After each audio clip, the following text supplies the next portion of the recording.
First, I'd like to call for a motion and second to grant a leave of absence to Commissioners Johnson, Lamb, and Mimi, who are out of town. So moved. Second. All right, all in favor, say aye. Aye. Aye. Any opposed? And I would just like to recognize Katie Kova, who's joining us online. Good morning, everyone. Next, I'd like to call for a motion and second for approval of the minutes of the regular commission meeting of March 12th, 2025.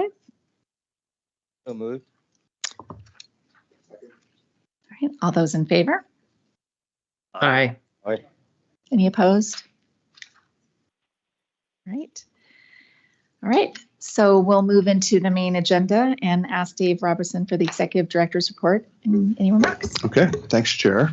My name's Dave Robertson. I'm the Chief Public Affairs Officer. I'm sitting in for Curtis Robinhold today, who couldn't be here because he's doing a tour of Terminal 6 with the new nominee for the Maritime Administration, Brent Sadler. And so they're out doing T6, talking about some of the MARAD ships that we actually lay berth at some of our terminals, and so having a great meeting out there. So with that, I'd like to go ahead and start with our safety champions, who you'll be able to see up on screen. But a couple of things, I think, as folks know, really safety is a core value at the Port of Portland, and so we love to start with safety champions and a safety moment in every meeting. Our safety team has done a fantastic job creating a culture here of safety. And so what we love to do is recognize some folks who have really gone above and beyond in the world of trying to keep their coworkers and contractors and friends and folks at work safe and able to go home safely every night. And so want to call out just a couple of great pieces of work. One, Dan Suckow really did a fantastic job. He's an electrician in aviation maintenance. And he did a port stop work authority on a contractor who was working on one of our components out in the passenger boarding area. And that's not easy to do, right? Pulling the stop work authority, there's, I'm sure there's all sorts of social norms, but I think what the safety team has really done is made it smart to do that and making sure we're keeping folks safe. And so he did a really great thing there and helping this contractor who was not a licensed electrician working on electrical equipment, keeping that person safe. So great job, Dan. Also want to call out Kihei Kim, working in aviation maintenance, also an electrician. We've got a lot of equipment that the electricians use. One of them's they're called hot gloves. And so they're basically an electrically insulated glove you can use when working on equipment so you don't get a shock. And so he's gone above and beyond really to inventory all of them all around the airport, figure out where they are, if they're in good shape or not. And obviously that's not something you want to be wearing out or in a position where you could inadvertently get hurt. So great job, Kihei, going above and beyond on that. And then also we've got a couple of real vets on the safety front, Glenn Moe and Jennifer Stacy, who've done a great job on working on. Jennifer did a QR code for near misses that's make it super easy to file near misses so we can find out and prevent future safety problems.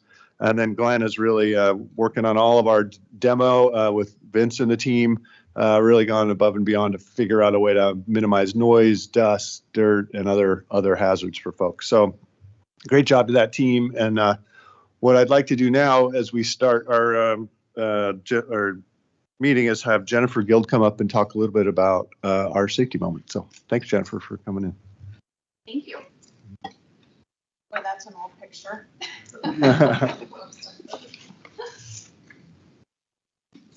Okay, here we go. Thank you so much. Good morning, everybody. I appreciate you having me here today. I am Jennifer Guild. My pronouns are she and her. And I'm a construction impacts coordinator on the TCOR team, one of two. And that is exactly what I do. I coordinate the TCOR activities. I do the coordination between the port teams, the contractors, and the tenants. And so when a contractor wants to do work that's going to impact a tenant space or passengers, general circulation areas, or shut down any equipment, they send me an operational impact drawing, which is typically a one-pager, but just tells the who, what, when, where, why, and how of what they'd like to do. And then I review that for safety issues to make sure that they've identified all the safety issues and they have mitigations planned. I also look for impacts to the tenants, so I know who I need to coordinate with. And those stakeholders may be an airline, it may be a concessionaire, it may be the VIP staff, it may be just general circulation areas, so passengers. So I work really closely with the properties team, airline and concessions. I work with maintenance, I work with the operations groups, I work with TSA. There are many, many stakeholders depending on the area. And so my partner Shelly and I do all that coordination. We always look at the work through the lens of safety. That's always a high priority for us. And one of the first things we look for, if we have questions, we walk the job first. We'll go out with the team doing the work and ask them to talk through the process. And we'll look and see what is actually in that area, what's going to be impacted. You can't always see things on a drawing. They might not show a panel on the wall. They might not show a path of travel that's going to be pinched down. So we look for things like that. I work very closely with the safety team here. Dave Stanton is on speed dial. We have a construction hotline, and that rings to me 24/7. And I'll triage those calls. Yesterday I had 4, 2 were on noise, 1 was about dust, and 1 was just a question about ongoing activities. So I'll get those complaints, concerns, and because I'm familiar with the work that's going on currently, I usually can pretty quickly identify who the culprit is. And then I'll call Dave, and if it's a noise issue, Dave and his team will go and take noise measurements. They'll go check it out if there's a specific concern like dust coming down in an area due to maybe vibration of the floor above. Maybe there's coring through concrete, saw cutting, any number of activities that could be causing some kind of disturbance. So they'll make sure that we're doing the work safely, keeping the noise levels within the appropriate levels. And if there's an issue, they'll stop work and address it. They advise the Hoffman Skanska team on how to mitigate those risks. So, and then ultimately, safety is everybody's job here. I want to go home safely tonight. I want you all to go home safely tonight. I want everybody who shows up here for work today to go home safely tonight. And of course, all of our passengers traveling through. So always safety first. I won't do the cheer, but but really appreciate your time today and letting me come in to share the message about safety and how we implement that in our daily lives here. So thank you. Thank you. Thank you so much. Yeah, I think maybe for next month's safety message, we could schedule the cheer and Steve and you could organize a team and show us all how to do it. I'd like to do just a couple of updates on behalf of Curtis for commission and folks in our audience and folks listening in on some things that have been happening here at the port. So first off, wanted to just note that if you didn't notice, the port was recognized in Fast Company's 50 Most Innovative Companies for 2025 for the PDX T-Core project. And that's a pretty rare. It's rare to get it. Number one, it's very rare to get it as a public agency like the Port of Portland. And so just a huge kudos to the team once more for all the great work there and the recognition. It's fun. I think that they all called out the what I think our communications teams love to say as the most localiest airport in the world. All the things from the locally sourced wood to the vendors. So great job, everyone, on that. A lot more kind of moving forward too on the T-Core Phase 2 from not just the construction, but even the artists have been selected for Phase 2. So a couple of Danny Whitehawk and Katie Newby are going to be the artists. We won't see it until 2026 when the new nodes open up, which are under construction right now. But again, will really reflect our sort of local area and the theme of the sort of forested theme of the airport. So we're pretty excited about that.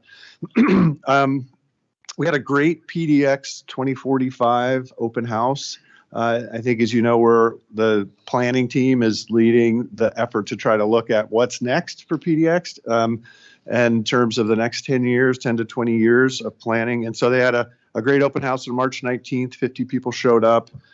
They're also doing on April 25th an online open house. And so for anybody listening or interested in dropping in, there are other opportunities to get feedback or learn what's going on.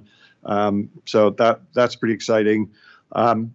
Out on Swan Island, folks, if you've ever driven out there, you might notice there was a McDonald's there that was pretty busy, and then it got closed down, and it became a bit run down and overgrown, and a new company's taking it over, and that company's called Faceplant. The commission approved that lease at several meetings ago, but they just opened up pretty recently, and it's looking like it's going pretty well. So encouraging everybody to go out. It is vegan-oriented fast food, but apparently it's getting great reviews. So I think it's worth a visit if anybody's interested. And then finally, one thing I wanted to mention, Chair Luther, is the International Mass Timber Conference was here last week, and I think, folks, Portland is kind of becoming the center hub for the United States on how mass timber gets implemented in obviously a pretty exciting and dynamic way over at TCOR, but also at the T2 Mass Timber Housing Innovation Campus at our Terminal 2 site over on Nadeau Parkway. And so we had 112 people show up just for the tour at T2. Folks from all over the world came to this conference from Australia, Austria, the Netherlands, Sweden, Germany, England. And so it's pretty exciting to be a part of that, and for the T2 project to continually get momentum. And so that's pretty exciting. And, obviously lots more we could talk about. Oh, I should say, I'm the public affairs person, so it would be really a foul if I did not thank the governor and the legislature for their help in getting $5 million for Terminal 6. Just this last week, it was approved and should be signed by the governor this week. And then we're continuing to work with the legislature and the governor's office on funding for dredging in the lower Columbia River and also additional capital at Terminal 6. So more to come on that, but we are very grateful for their help and leadership in that regard. So thank you for the time. Thank you so much. I just want to congratulate management for that continuing innovation. I think innovation is something that this port has really been a leader on in terms of both aviation in the airport, but also on this on T2. It's really exciting and something we can all be proud of. So thank you. And so with that, I would just call for a motion for a second and approval of the executive director's report. Unless there are any comments comments or questions first, I suppose. No? Okay. Sorry about that, Stuart. No problem. So moved. Thank you. All those in favor? Aye. Any opposed? All right. So now we will move into the public comment section of our meeting. And as always, we appreciate the interest in the port and comments and testimony. It's very important to us. I know that the staff spends a lot of time considering the public comment. We did receive written comments from Roger Ellingson and Mel and Wendy Mortensen. And for those providing testimony this morning, I would ask that you limit your comment to 2 minutes. And there is one person who has scheduled to speak to us today, and that is Mickey Barnes, who is joining us virtually. So Mickey, if you're available. Yes, good morning. President Koba, Vice President Luther, members of the commission, thanks for hearing this testimony. I urge you to oppose agenda item number 4, the Sky Harbor proposal to lease 14 acres at the Hillsborough Airport for the purpose of constructing a hangar campus for private and business jet aircraft. Chuck Collins of the Institute for Public Policies has described private jet travel as one of the most carbon polluting modes of transportation in the world. This proposal will primarily serve the millionaire and billionaire class of high flyers whose lavish travel habits and lifestyles will further degrade the public health, environment, and biological diversity in Washington County, a jurisdiction that is already severely impacted by the noise, lead emissions, and toxic pollution generated by student and private pilots, charter jet companies, and other highly polluting aviation activity over the region. Excuse me. At this crucial juncture in the history of this planet, when many Oregonians are making a concerted effort to reduce their carbon footprint by driving less, using public transit, bicycling, walking, and supporting high-speed rail options, this proposal promotes aviation growth and expansion on behalf of a wealthy few to the detriment of the greater good.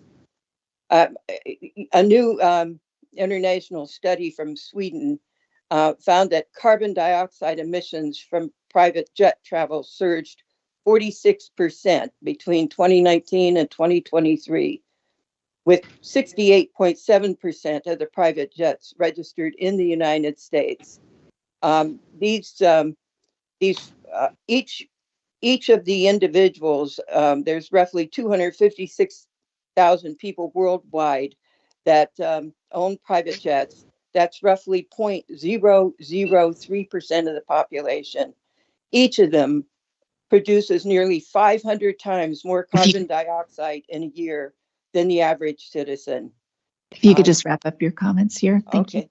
Well, thank you for listening, and I recommend that you strongly urge you to oppose this proposal in the interest of the greater good. Thank you. Thank you, Mickey. That wraps up our public comment section, and we'll move into the general discussion. And I would call Antoinette Chandler to introduce the general discussion item to present an economic overview.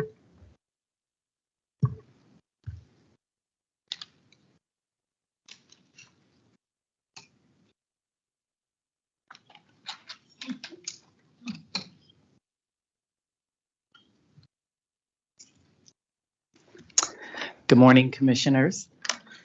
Hope you all are well this morning. Every year we come before you with this opportunity to set the stage for our budget discussions, to provide you all with a global, national, and regional economic perspective. And these perspectives certainly inform our budget development process. So we always like to start out this presentation with bringing in our state's economist. And so today I have the pleasure of having Carl Riccadonna with us today to provide you all with an economic update.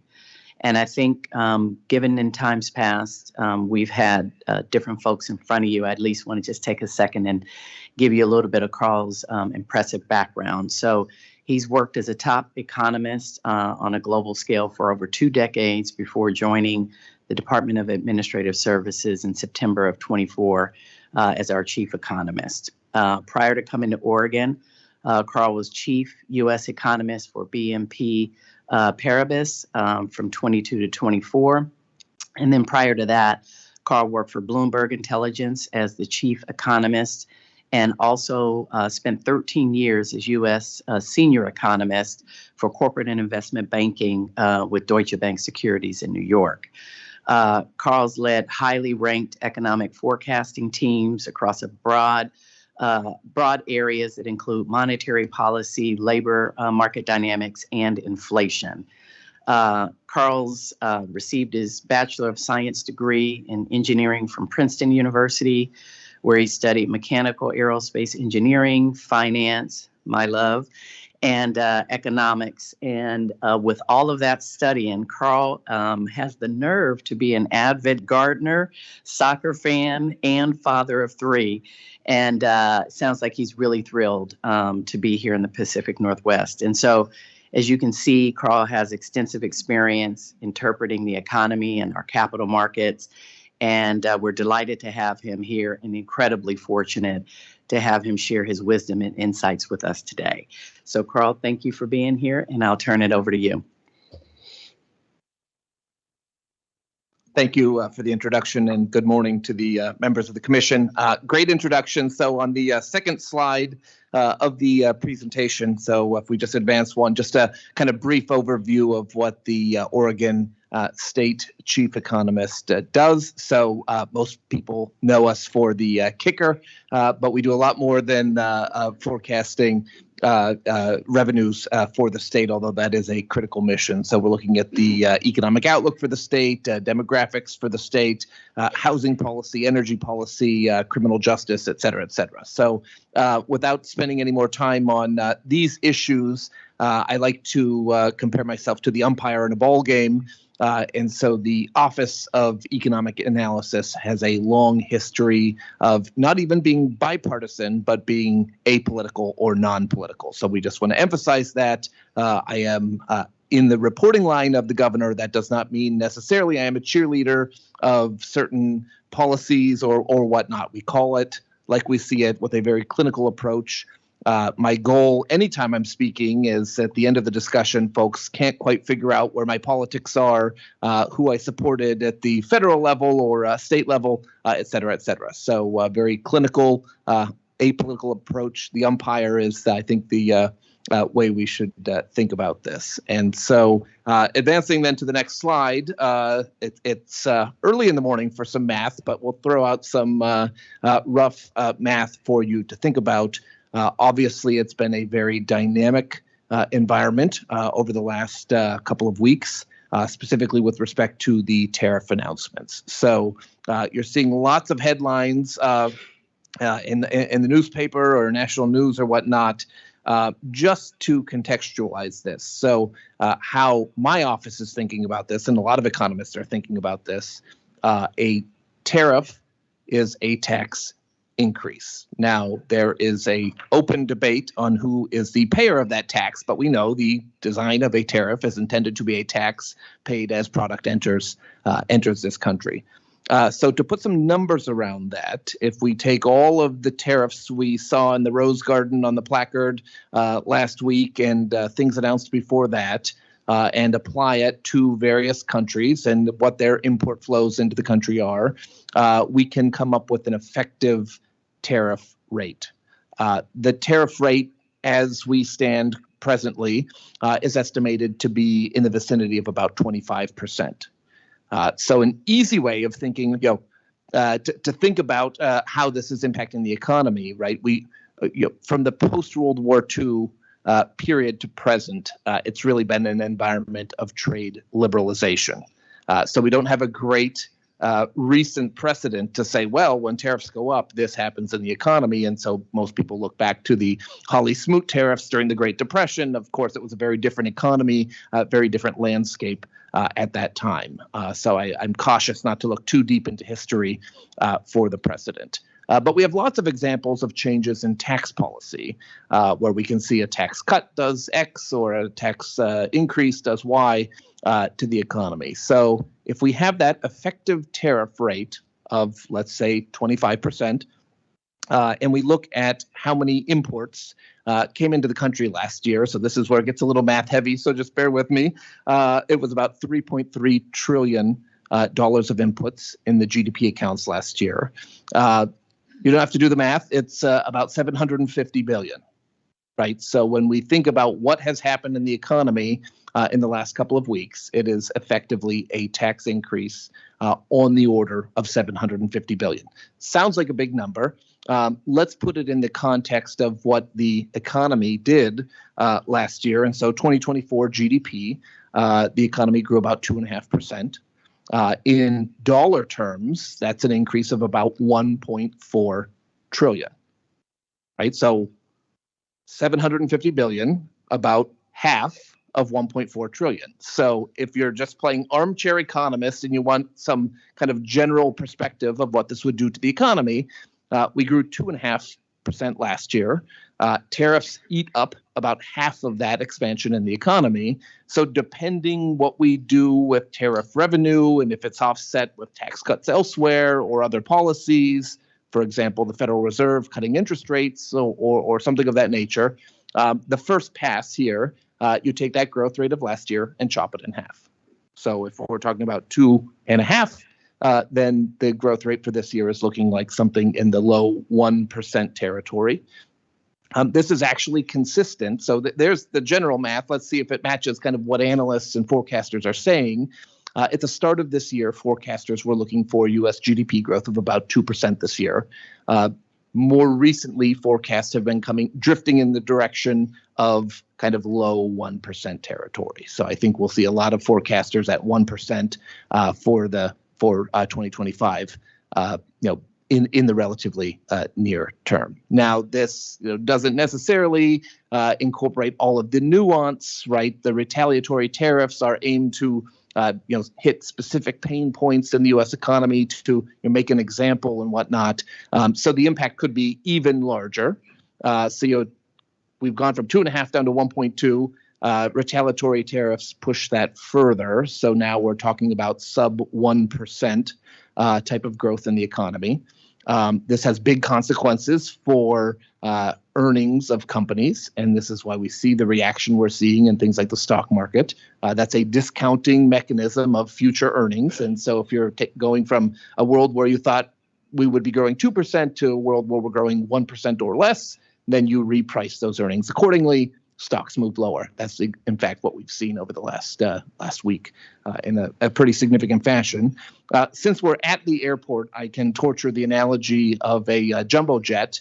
And so we should not think of the U.S. economy, maybe when you took macro back in high school or college, the professor or instructor talked about kind of steering the U.S. economy like a big tanker ship. And so it takes time to accelerate, to stop, to turn, whatnot. I've always liked the analogy that the U.S. economy is more like a jumbo jet. A jumbo jet can't slow down to zero. A tanker can bob up and down like a cork in the ocean at zero forward speed. That's not the way the U.S. economy works. The U.S. economy is more like a jumbo jet. And at a certain point, if you lose speed, then you risk losing altitude or even going into a nosedive. Historically, for the U.S. economy, that stall speed, if you will, has been, you won't like the number I'm going to throw out, has been about 1%. So we are, if nothing changes, and that's a big assumption, we are likely to slow nationally this year to a speed that is very close with stall speed. So if you print out a chart of U.S. GDP over the last 50 years and look to periods when we slowed down to 1%, usually we slipped into recession unless another force acted on the economy, like a tax cut or Federal Reserve policy accommodation, outside factors kind of acting on that growth stall. So there is a real risk of a growth stall in the economy this year. We're getting close to that territory. I know some prominent forecasters have now called for a recession. Former Treasury Secretary Larry Summers said we're heading towards a recession. This will be 2 million jobs lost in the U.S. A lot of Wall Street forecasters have gone above a 50% probability of recession. I think obviously, if we're slowing down, recession probability is going up. Have we crossed the 50% threshold yet? I'm not convinced, but we're getting very close to that level. So that colors my remarks for today and how I'm thinking about the economy. I will say, one big headline over the last few weeks has been what has the stock market done, today or over, a period of time or whatnot. And so stocks are an important barometer. People say the stock market is not the economy. That's true, but it is a useful barometer of what's happening in the economy. As we stand today, so there's been a big decline year to date. Stocks are only down about 3% in year-on-year terms. So compared to last year at this time. Last year at this time, we were not saying recession. And so just to contextualize that, historically, as we've gone into recession, stocks would be down more like minus 10% or something like that. So again, I don't think it's fait accompli that we say recession, but business conditions are deteriorating. I think a better way of looking at this is to look at something that forecasters call financial conditions indices. And so this is not just looking at one narrow cohort of the stock market like the S&P 500, but rather taking in stocks and foreign currencies, movements in the bond market, different bond markets, whether it's treasuries or municipals, securities, looking at volatility in financial markets. And if we holistically put this together, and there are lots of measures out there, so go do an internet search, and Bloomberg produces one, the Federal Reserve banks produce one. There's plenty of measures out there. If we look at the deterioration in financial conditions, it looks like it's about 25%, let's say a quarter to a third of what happened during COVID, right? So we can kind of contextualize that and compare the financial landscape now and over the last week or two compared to those prior incidences like COVID or the global financial crisis to kind of put this into perspective. What we know then, relating this back to the state economy, Oregon is much more tightly linked to national trends than it has been historically. The economy in this state is much more diversified. And so if we look back 50 years ago, it's pulp and paper and timber and agriculture that are really driving economic trends in the state. And so you may have a business cycle of a certain magnitude nationally, and the Oregon experience could differ significantly from that. What we have seen over recent decades, due to the diversification of the economy, so more tourism, more tech, more service industry, Oregon looks less unique and looks more like the national economy. And this means that then these vital economic statistics, things like GDP, employment gains, the unemployment rate, now are more tightly correlated with the national trends. In other words, as goes the national economy, so too will go the state of Oregon. To put this into some perspective then, if we advance to the next slide, what I've done here is just simply showing GDP growth nationally on the horizontal axis and Oregon on the vertical axis. And we can see there, we can kind of fit a relationship between the two. And you can make this your choose your own adventure slide, because you can plug in whatever your expectation is for the national economy. So remember, that number I told you was about 1%. If we plug it into the equation on the top of the graph, that tells you basically what would be happening in the state of Oregon. So 1% nationally would imply about 1.5 or slightly less for the state of Oregon. Jumping ahead to the next slide then, we can see that relationship shown in a slightly different way. So here's the growth rates for Oregon in yellow on the page, and the national economy in blue. And we can see what has been happening over the last couple of years. So first, I'd like to highlight that Oregon historically has grown faster than the national economy. And a big factor behind that has been demographics, so in-state migration to Oregon. We'll touch on that a little bit later in the presentation.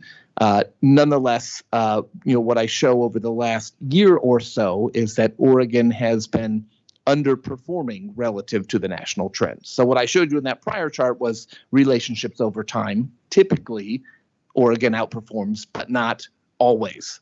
And so over the last year or so, we have seen some underperformance, which would arguably put us on a weaker footing as trade tensions start to impact the region. Oregon is more sensitive to manufacturing than most states, and Oregon is more sensitive, by virtue of our geography, more sensitive to exports than most states. And so what I've done in this chart is I've drawn a square during the period of the first trade war, or trade tensions during the first Trump administration, starting in 2018 up till the pandemic began. And what we can see from this state is very visually what I described: a state that is more sensitive to manufacturing, trade, and in particular trade with Asia, where much of the trade tensions from the first trade war were oriented. We can see that Oregon basically halved its growth rate. So we were a high flyer in 2016 and 17, well outpacing the national trend. Trade war hits, immediately the state downshifts and is matching the trend. We lost about 2.5 percentage points on GDP growth as that trade war started. That provides some template for how we should think about the current landscape. And in the current landscape, we're actually already underperforming. So it is a very challenging environment for the state going forward. As people think about tariffs, they often think about the inflationary impact. We'll talk about this a little bit later on. I'll show you in an interesting slide that in the first trade war, there was not an aggregate inflationary impact. So when we think about tariffs, we say, oh, the price of goods is going to go up. Really, I think we need to be a little bit more creative or holistic in how we think about trade consequences. It wasn't a big inflationary surge in 2018. Instead, it was a depressing impact from those retaliatory measures on various sectors of the economy. So look for things like growth to slow down, employment to weaken, those types of things to come, maybe even more so than we should be bracing for kind of price increases to come through. That being said, former New York Fed President Bill Dudley estimates that the kind of net impact of the tariffs are about 10 times larger in comparison to what we saw in the 2018 experience. Moving on to the next slide then, we can, as you saw in the prior chart, Oregon is underperforming the national trend. Here we list all 50 states. Oregon's in blue, the national trend is in green, and we can see that we have been underperforming. Now, if there's any silver lining here, there was some evidence that the state hit particularly difficult economic climate late in 2023, early in 2024. And there were some microeconomic stories that were kind of state specific weighing on economic activity here. And if we look at subsequent quarters, actually the state prior to tariffs had been kind of clawing its way back and starting to look better. But here we can see where we were in Q4 of last year. And on the next slide, at Antoinette's request, we show a snapshot of kind of where we were. I know this is very small, so that's why I color-coded the lines. We can see where Oregon ranked back in 2017 before the trade war. We were a high flyer, ranked 4th among states for economic growth. By 2019, we had fallen below that average. We kind of held there through the pandemic, and then because of these microeconomic stories, we deteriorated from the pandemic to basically the present. Economic growth, not unrelated to the labor environment, as that's an obvious relationship. And so on the next slide, we show where Oregon is ranking in terms of job creation, and I've color-coded in some of our neighbors here in the region as well for perspective. So labor market in Oregon showing some signs of bouncing back, but jumping ahead to the next slide, then a similar kind of presentation here. Again, obviously a faster growing economy should have a faster pace of hiring. We show that relationship here. It's not perfect, but we can kind of fit a line through it. If we play macroeconomist and take the view from 50,000 feet, you can squint and see the relationship here. And again, this chart gives you the ability to choose your own adventure. So pick your growth rate that you think the state economy will grow this year. I told you something in kind of low 1% territory. Plug it into the equation, and that shows you what the job creation numbers should look like for this year. The state produced about 20,000 jobs last year. If we're looking at a much weaker growth number, then we would anticipate a weaker job creation as well. That being said, and we'll talk about this a little later on, the employment statistics have been showing some signs of resilience to this point in time. We'll talk about that in just a moment. The next slide shows what job creation looked like last year compared to prior years, and we can see that it was a soft period for the economy. That being said, job creation is not the only way to think about the economic landscape, and we'll talk about some other considerations of the labor market in just a moment. Weak year for job creation. Moving along to the next slide, we show job creation in Oregon in yellow and nationally in blue by sector. And the moral of the story here is the fingerprint of job creation, or the composition of job creation in the state, has not looked all that different from what the national trend has been. So some of the key themes here, service sector hiring has been dominating the employment landscape in categories like healthcare, private education, government, other services, utilities. The Oregon story is maybe a slightly dramatized version of what we're seeing nationally, but very consistent with those national trends. On the other side of the coin, as we look at weak sectors like information technology, retail, manufacturing, construction, what has been a soft spot for Oregon has been a soft spot in the national economy as well. So we can't say there's something unique necessarily happening in the state. We kind of look like the national template. The good news, if we advance to the next slide, if we look at job vacancies in the state, we can still see there are significant job vacancies there. So we have a very high degree of labor engagement, and that's a theme I'm going to really emphasize over the next couple of slides, which is a source of resilience for the state economy.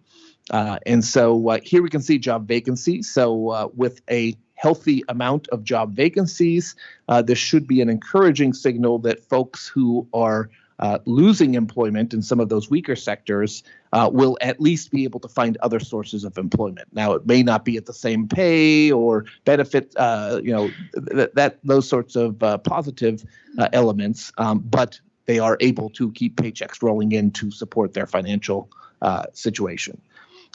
We can see that on the next slide, which shows the unemployment rate in Oregon relative to the national trend. So there's, we can see just the tail end of the plunge in the post-COVID recovery where the labor market was absolutely booming.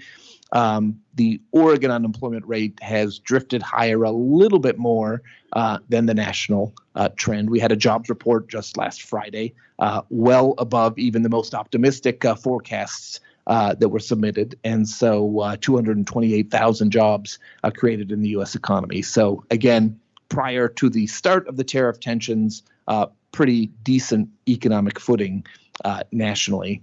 But we do see some kind of moderation of labor conditions on the left-hand side. Back to that theme of those job openings and absorbing displaced workers. On the right-hand side of the chart, I showed the jobless benefit exhaustion rate. And so if you lose your employment, you can obviously file for unemployment benefits. You can collect those benefits for 26 weeks. At the end of 26 weeks, if you have not found a new job, the unemployment checks stop coming, so you've exhausted your benefit. And what we show here is the share of individuals collecting unemployment insurance who are exhausting those benefits. It has moved higher, but it's not further deteriorating, and it's currently running at levels that are typically consistent with a very healthy labor environment in the later stages of economic cycle. So this is some encouraging sign of resilience. Advancing to the next slide, we can see the distribution of job gains by industry. So I showed you that chart with very lopsided healthcare kind of dominating the employment landscape. This is a employment diffusion index for the state of Oregon from our Gail Krumenauer in the employment department.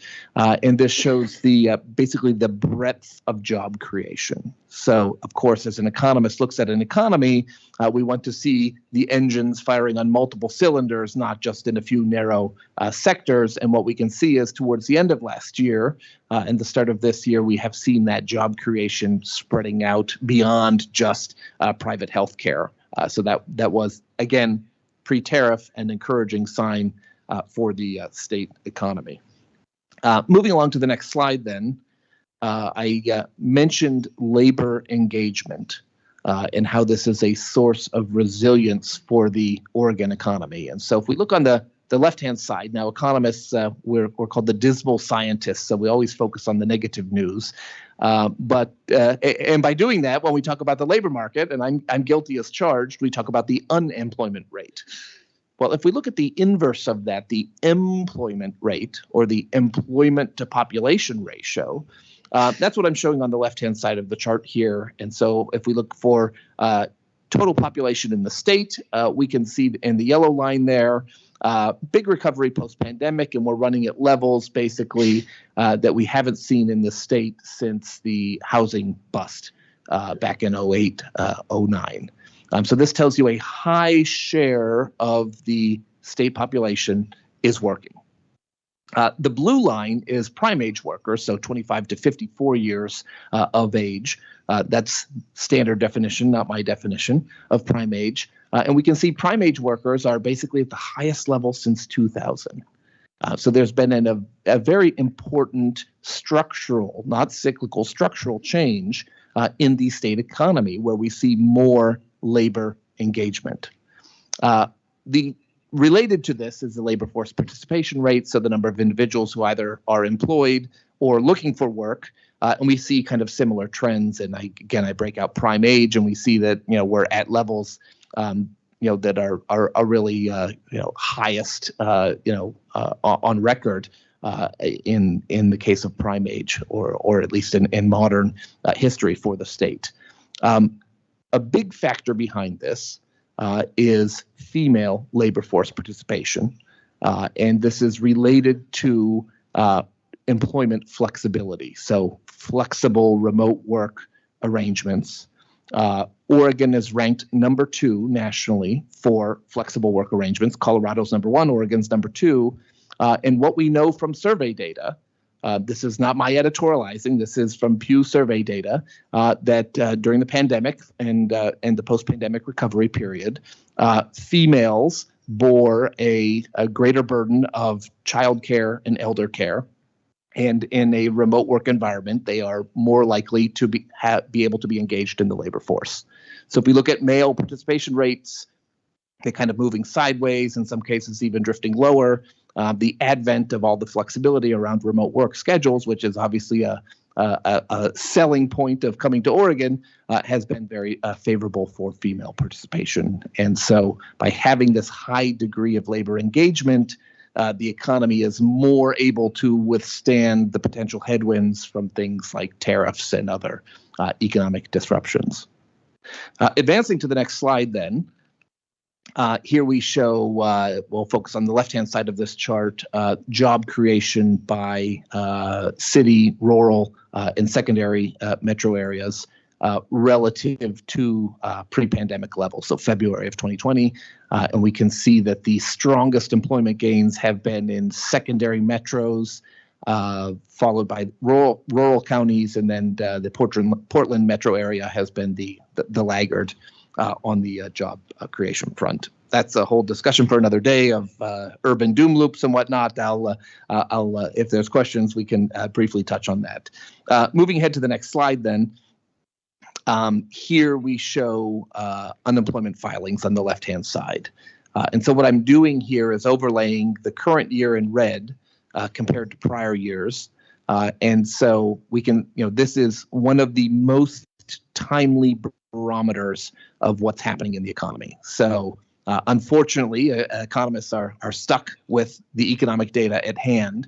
And so in a very dynamic environment like what we've seen in recent weeks, this probably, tariff impacts won't start to show up in the economic data until either April or May data is reported, and data is typically reported with a 1 to 2 month lag.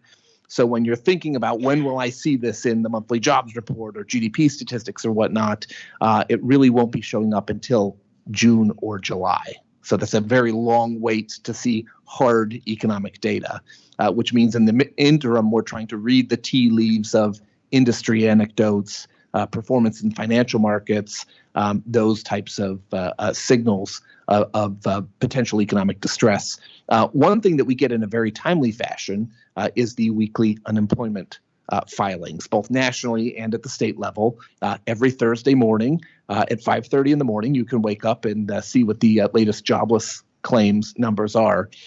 In prior economic cycles, in my experience, I found jobless claims to be the so-called canary in the coal mine when you're at economic turning points. And so if suddenly the economy is hitting a rough patch, jobless claims may be the first hard data point to start showing that distress.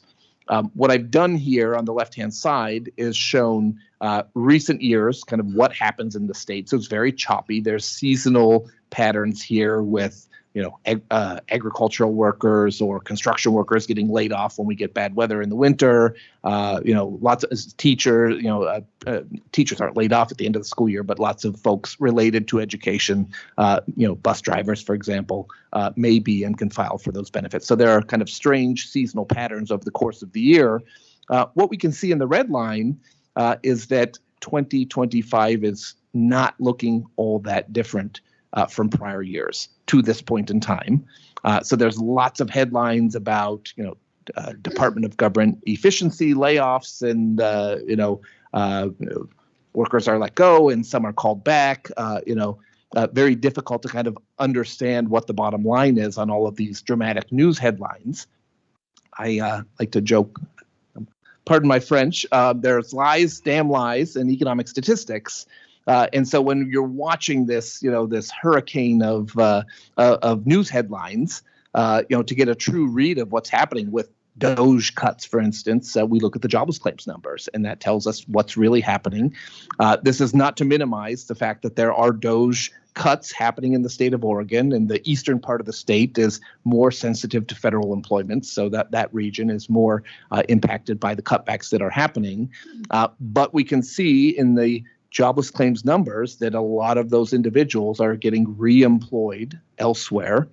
We're not seeing a spike in filings for unemployment benefits. So that's an encouraging signal that what has happened to date is kind of getting reabsorbed into the economy.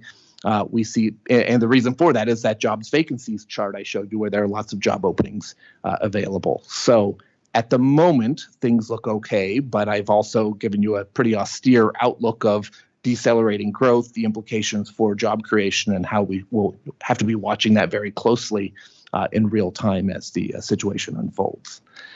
Continuing on to the next slide, inflation. So we know this has been a very important issue in the post-pandemic period.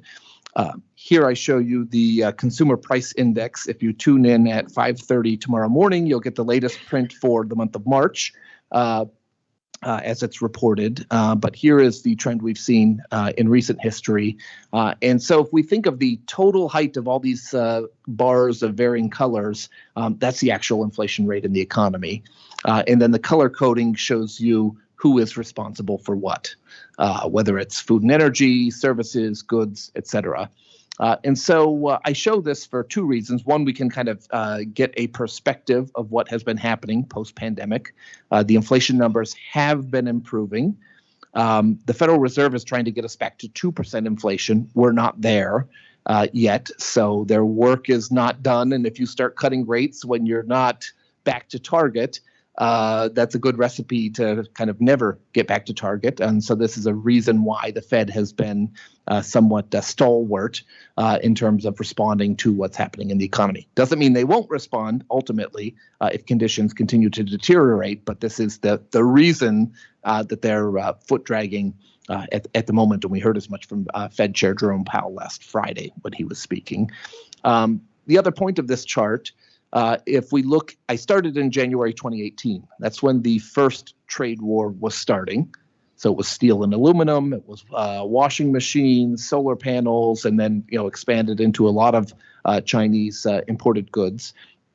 And so if we look at the height of the bars in January of 18, and also pay attention to the blue bars, which are goods prices where tariff impacts would be showing up, right? The cost of a dentist visit isn't impacted by tariffs. The cost of an imported good at a retailer would be where that would show up.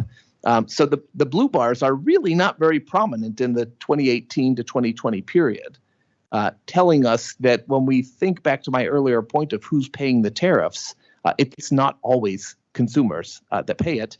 And if we look at the consumer price index at the start of 2018 compared to, let's say, January or February of 2020, before the pandemic totally distorted the economic data, the bars are about the same size. So we can see real consequences on the economy, GDP, employment, those types of variables from the prior trade tensions. We don't see the inflationary impact to a material degree. And so the reasoning behind this is that tariffs are absolutely a tax. it's not always paid by consumers. Sometimes it's distributed up the supply chain.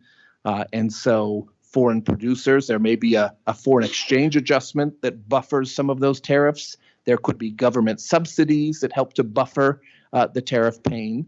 And also foreign producers may simply have to eat into their profit margins. Big retailers and producers in the U.S. often contact their foreign suppliers and say, well, there's a 25% tariff. We don't want to change the price of the sneakers we're selling on our shelves here. So you have to somehow deliver the product to us more cheaply to offset those tariff prices. There was a lot of that happening. There's a lot of evidence of how that played out back in 2018. As I mentioned, this time the tariffs are much larger, so it's not clear that all of that can be absorbed externally, and there will be some pass-through effects, which is why the Federal Reserve is concerned about inflationary consequences and reacting slowly to this. Very quickly then, to move on to just a quick demographic outlook for what we're seeing in the state. So if we advance 2 slides forward. One more. Often in economics, we say demographics are destiny. As we're analyzing any economy, whether it's a state economy, a local economy, or an entire country or region, if there is population growth in the region, now this is a broad generalization, right? We really want to see the population growth among prime age workers, folks who are paying into the system, productive, not collecting benefits. So in an ideal world, you want to optimize prime working age, highly educated population growth in your economy. But to take a step back, just population growth in general is a good proxy for economic growth. So if the population is growing 1%, you're have pretty good chance of having 1% economic growth in that economy. And even if they're not prime age workers, retirees still eat at restaurants and consume goods and whatnot. But we look very carefully at these demographic trends. We employ a full-time demographer on my team, so we're paying attention to birth rates and death rates and immigration trends internationally, and also interstate immigration trends and whatnot. And so what I'm showing in this slide is the in-state migration trends. And in Oregon, one of our most critical imports is Californians, as you can see in the slide here. And this is a proxy for population one of the proxies we look at. Obviously, the census is conducted every 10 years, so we need to look at other measures in the interim to get a clear read. One of those is the number of out-of-state driver's licenses being surrendered at Oregon DMVs, and that's a good proxy for people moving to the state. We can even net that out now with data of Oregon driver's licenses being surrendered at other state DMVs. What we can see is there is still in-migration to the state. And if we look to the next slide, we see this confirmed in the population numbers. There was a brief lull during the pandemic. We did decline for 1 year, but we've bounced back. The bounce back has been a partial bounce back. And so the demographic forecasts that my team puts together, as you can see to the right of the dotted line in that chart, is about half of what it was in the prior 25 years. So the population trends to Oregon, we are still growing. That's the good news. But we are growing at a slower rate relative to history. And that is a limiter or a limiting factor of our potential growth rate as a state as well. So the final point, and then I'm happy to address any questions there are, if we move to the final slide here. I've mentioned that demographics are destiny. There's a little footnote to that. As we think about the growth potential of any economy, it's population growth and then the efficiency of that population. And so when we think of our cars, efficiency means miles per gallon. When we think of efficiency in an economy, it is productivity of the workforce. So if I have 1% workforce growth, I can probably get 1% economic growth. If my workforce is adopting technology and things that make them more efficient at what they do, then there is a productivity gain. And so then I can grow faster than that 1% rate. In fact, that's been the case in the U.S. economy for broad stretches. We adopt technology. An assembly line looks very different in 2025 than it did in 1955, for example. And so it makes economics maybe more boring if we distill it down to just two variables, but we can really understand the growth rate potential by looking at those two variables, productivity and population growth. And so what I've done here is I've taken a snapshot at the end of last year compared to where we were basically 50 years ago, so 1974. Productivity in the economy is about 2%. We'll use round numbers. Is about 2% now. It was about 2% in 1974, right? So we all talk about AI and the disruption and whatnot. That may be coming, but in terms of kind of what we've seen more recently in the data, it's not kind of moving the needle nationally, at least not yet. So if you want to revisit, and this is where I walk a dangerous territory of sounding political, if we want to return to the growth rates that we had seen in the economy a half a century ago, it's either productivity or population. We can see on productivity numbers, it's not happening. And if we look at the population growth numbers, population growth kind of at the end of 2024 was more like 0.7. Back in 1974, it was 2.2. So demographics are destiny, and both in the state and also nationally, when we want to think about our potential to restore stronger growth rates in the economy, we simply are not there in population terms. And so just as we don't grow enough avocados in the United States, we have to import them. The same thing is true for workers. And so there is a very real debate that needs to take place about immigration reform in this country, because we simply aren't producing enough workers to sustain those growth rates. So that's my ending thought there. And if there are any questions, I'm happy to address them at this point. Thank you so much. You've given us a lot to think about and take in. So are there any comments or questions? I have one. I think as you think about the U.S. economy and the dependence on the U.S. consumer, thinking back to post 9/11, sort of the famous Bush line of go out and shop. And you think about the size of the tariffs and the impact on demand. There's a couple of questions I have that your thoughts on that, because the ability to absorb, let's say it's 40% coming out of Vietnam, where there's a lot of consumer goods produced there. And in some cases in China is actually prohibiting companies from reaching out to their vendors and having those negotiations without attacking. So thoughts on consumer demand in the face of that as a driver of the economy and the impact on the overall economy. And then the second, whether or not how your view of liquidity in the markets, because given that this is sort of prepaid cost, if you will, on the cost of landed goods for many companies, what that does, particularly to small businesses in the communities and the economy. And typically Oregon has relied on a lot of small businesses. Thoughts on liquidity pressures? Sure. Well, small businesses obviously very important nationally and also here in the state of Oregon. But going back to your first question with respect to the health of consumers, as we saw last Friday, pre-tariff, the labor market is healthy. So the unemployment rate is basically at its kind of natural rate. Job creation is pretty robust and pretty diversified in the economy in Q1. Consumer spending is about 70% of GDP, so we are rightly very focused on the health of consumers, and I would say the most important barometer is probably the unemployment rate, right? And so unemployment rate's holding in, which tells us at some generalized level of assessment, consumers are relatively healthy. There has been a rise in loan delinquencies for things like credit cards and auto loans and whatnot.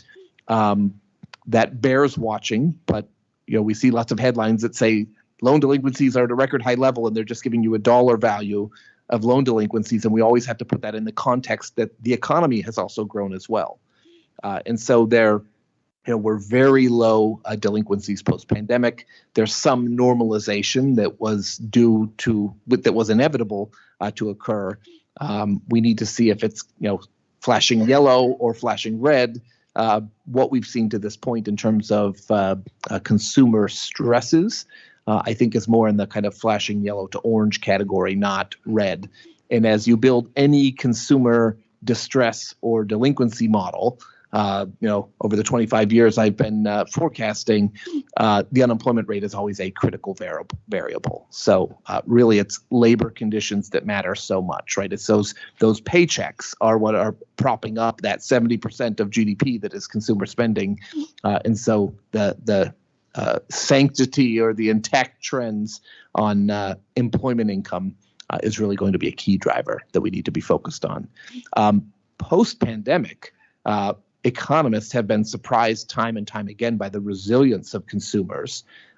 They've locked in low mortgage rates, which has made them less sensitive to interest rate fluctuations. As the Fed's trying to fight inflation, lots of households have locked in a 2 or 3% mortgage rate. And so if you're not buying a new car, then you're kind of immune to some of those dampening pressures that as they try to slow the economy down for the households that were able to purchase homes during the pandemic. So, of course, I talk about the economy in aggregate. There are very different stories if we're looking at the bottom 10% of the income spectrum or the top 10% of the income spectrum. There's also a lot of excess savings post-pandemic that households have continually leaned on to prop up spending. So whether it was rebate checks that were mailed out during the pandemic, or missed vacations or shopping opportunities as you were sitting in your basement working remotely and not able to take the family to a theme park or whatnot, there was a lot of accumulated savings as a result of that have, again, buffered the economy. So that was question number one, was the health of consumers. So I think we're okay at the moment, but we're watching these labor market variables to really understand if consumers are getting to a troubling scenario. And of course, the Federal Reserve is kind of ready to act if need be to help to prop that up. And just a little anecdote about that, as interest rates came down last week, as the markets were in turmoil, if I can use the term, mortgage applications increased 20% in 1 week alone because people were responding to those interest rate moves. So we talked a lot about the headwinds for the economy. If interest rates move lower, that has a powerful positive effect on the economy. Also, something I haven't mentioned is gasoline prices. So 2 weeks ago, crude oil was about $72 a barrel. It's more like $55 a barrel now. And so that means that the price consumers will be paying at the gas station should be coming down in relatively near term. Now, it's not, I opened my conversation by saying this is a tax hike of $750 billion. We're not getting that back on gasoline prices. What would happen on gasoline prices would be more on the order of $50 billion. Nationally. So it helps to buffer that. But there are kind of offsetting factors emerging. And your other question was on liquidity and market conditions. And we have, it is important to look beyond just what's happening in the stock market. Now, stock market is a good barometer, to pay attention to. But if we look at credit spreads of varying qualities and whatnot, you're starting to see some, I shouldn't say dysfunction, but some stresses emerging. Businesses are canceling IPOs, bond issuance is being impacted. So there are some liquidity issues. And historically, this is the kind of stuff that the Fed is watching carefully. And if markets are not functioning well, then the Fed enters into the realm. So whether that was during the COVID period, long-term capital was a moment in 1998 when there were stresses in the financial system. The Fed moves in. The Fed needs a healthy, functioning financial market. You may not like the level of the stock market or the current mortgage rate or whatnot, but they need the gears to be turning in a smooth function. And so liquidity will be something that is there's an asterisk next to it at the moment because there are some issues. emerging, and I think that the Fed would be the primary entity to help alleviate that. Is kind of carefully monitoring this, and that would be one of the early catalysts of some action from the Federal Reserve. So I guess in conclusion, the point is I laid out this kind of big tax increase. We know there is a budget being worked on in Washington, D.C., so presumably there will be some tax cuts extended or even sweetened further. That can help to provide a buffer. Thinking of oil prices coming down, that's a de facto tax cut to households.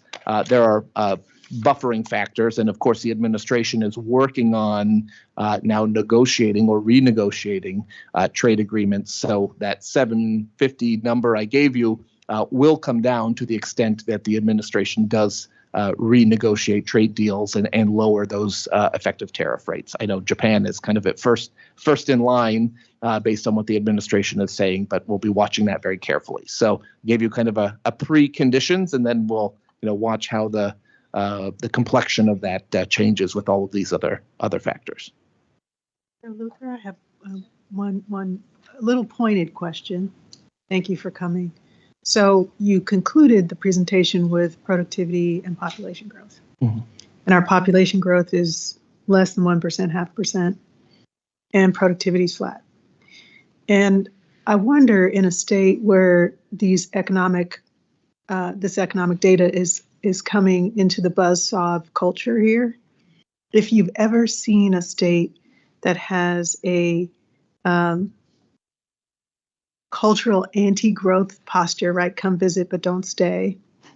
And a analog culture, right? That is not tech enabled. If we anticipate AI and other forms of tech improving productivity, have you come across a situation where the cultural forces are in tension with the economic growth indicators? And have you ever seen an economy and culture like that thrive? There are very good question, very important question.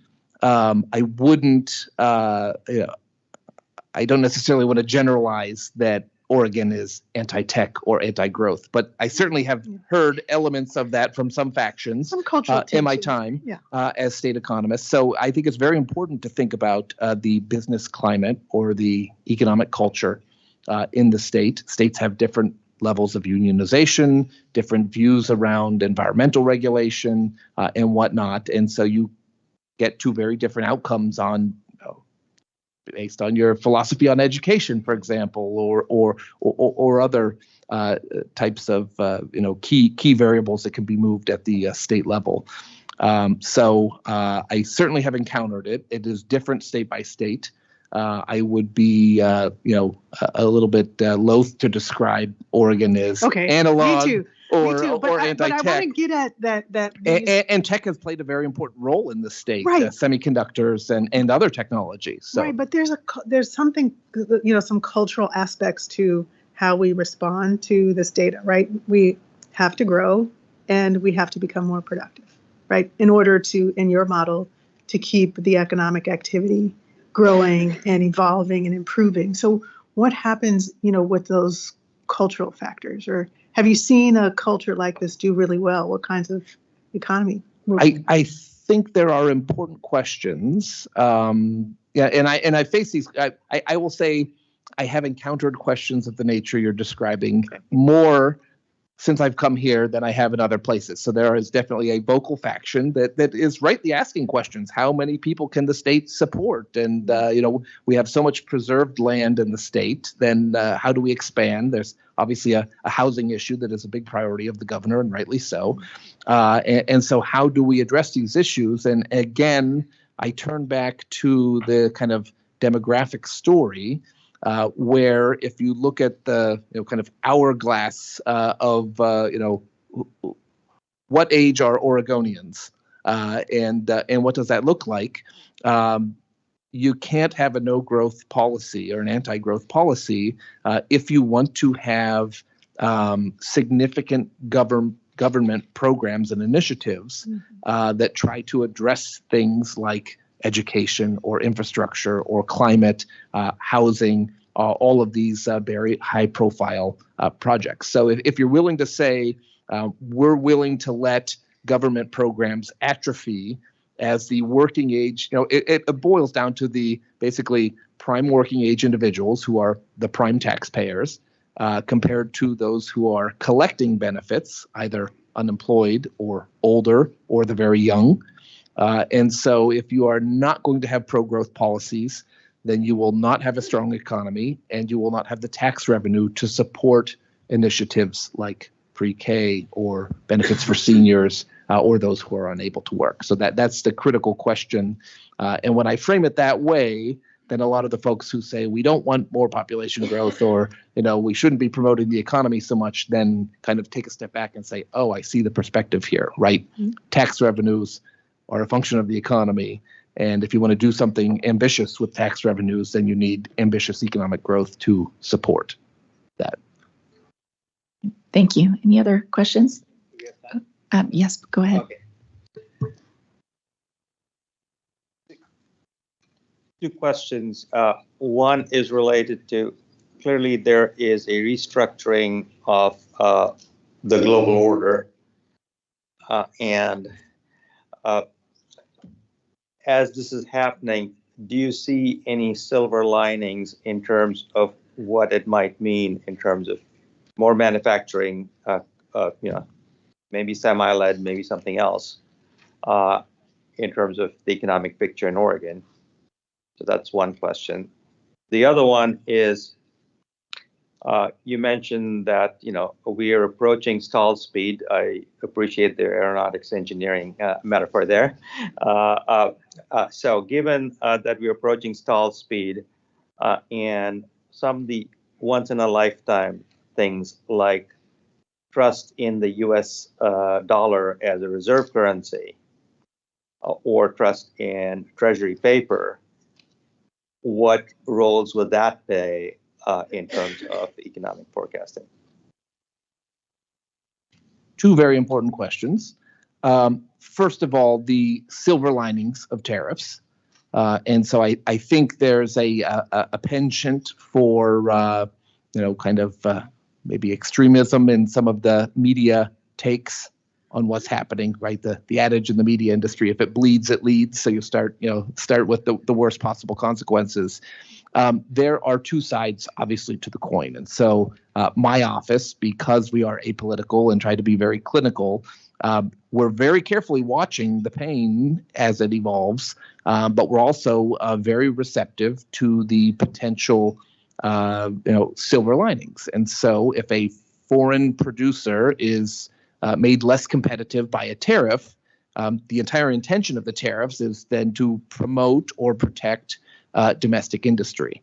The problem with tariffs is maybe an analogy is something like chemotherapy, where you get lots of pain up front, to try to solve a longer term issue. And so with tariffs, you get the inflationary impact up front, you get the retaliatory measures up front. So very early on, you can see the negative consequences and the test of policymakers. And I'm not saying whether they got it right or wrong. I'm not casting a judgment on that side. But if you're looking for the silver lining, it's a business reorienting its supply chain from overseas to the U.S. It takes a long time to build a factory, or a production facility or whatnot. So there will be some instances very quickly where some benefits are realized. And so, for example, yesterday I was reading the Wall Street Journal, and shrimp fishermen on the Gulf Coast are very excited about what's happening because this will make their product more competitive, and so they should see production increases. So that's one small example, a shrimpy example, if you will. But we should be paying attention to factory production and lots of other categories. There have been some automobile producers who have moved production, already announced that they will be moving production from places like Mexico to places like Indiana. And so I don't want to specifically name names on the record, but you can search online and you'll see this sort of thing happening. There may be price consequences as part of that, but the silver lining is that you are pulling the production ecosystem into the country. And so A lot of the naysayers will say, well, it'll be all robots on the assembly line anyways, but there's an ecosystem of engineers and financiers and tech folks and whatnot that will be supporting that production as well. So there are, lots of kind of knock-on effects. For every manufacturing job, typically we assume there are about 3 jobs supporting that manufacturing job.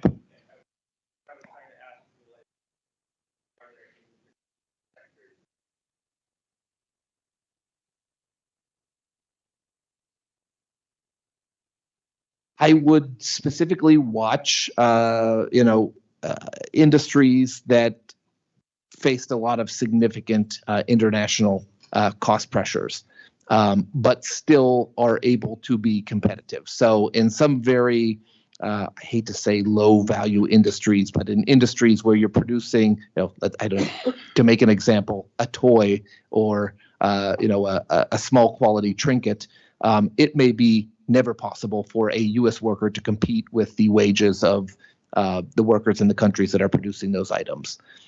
As we move up the value chain, there will be the opportunity for businesses to be competitive again, whether it's tools or manufactured, parts a little bit more sophisticated, and also at the higher end of the production chain. So I think that's where we should be watching. I don't think socks will necessarily be produced in the United States again.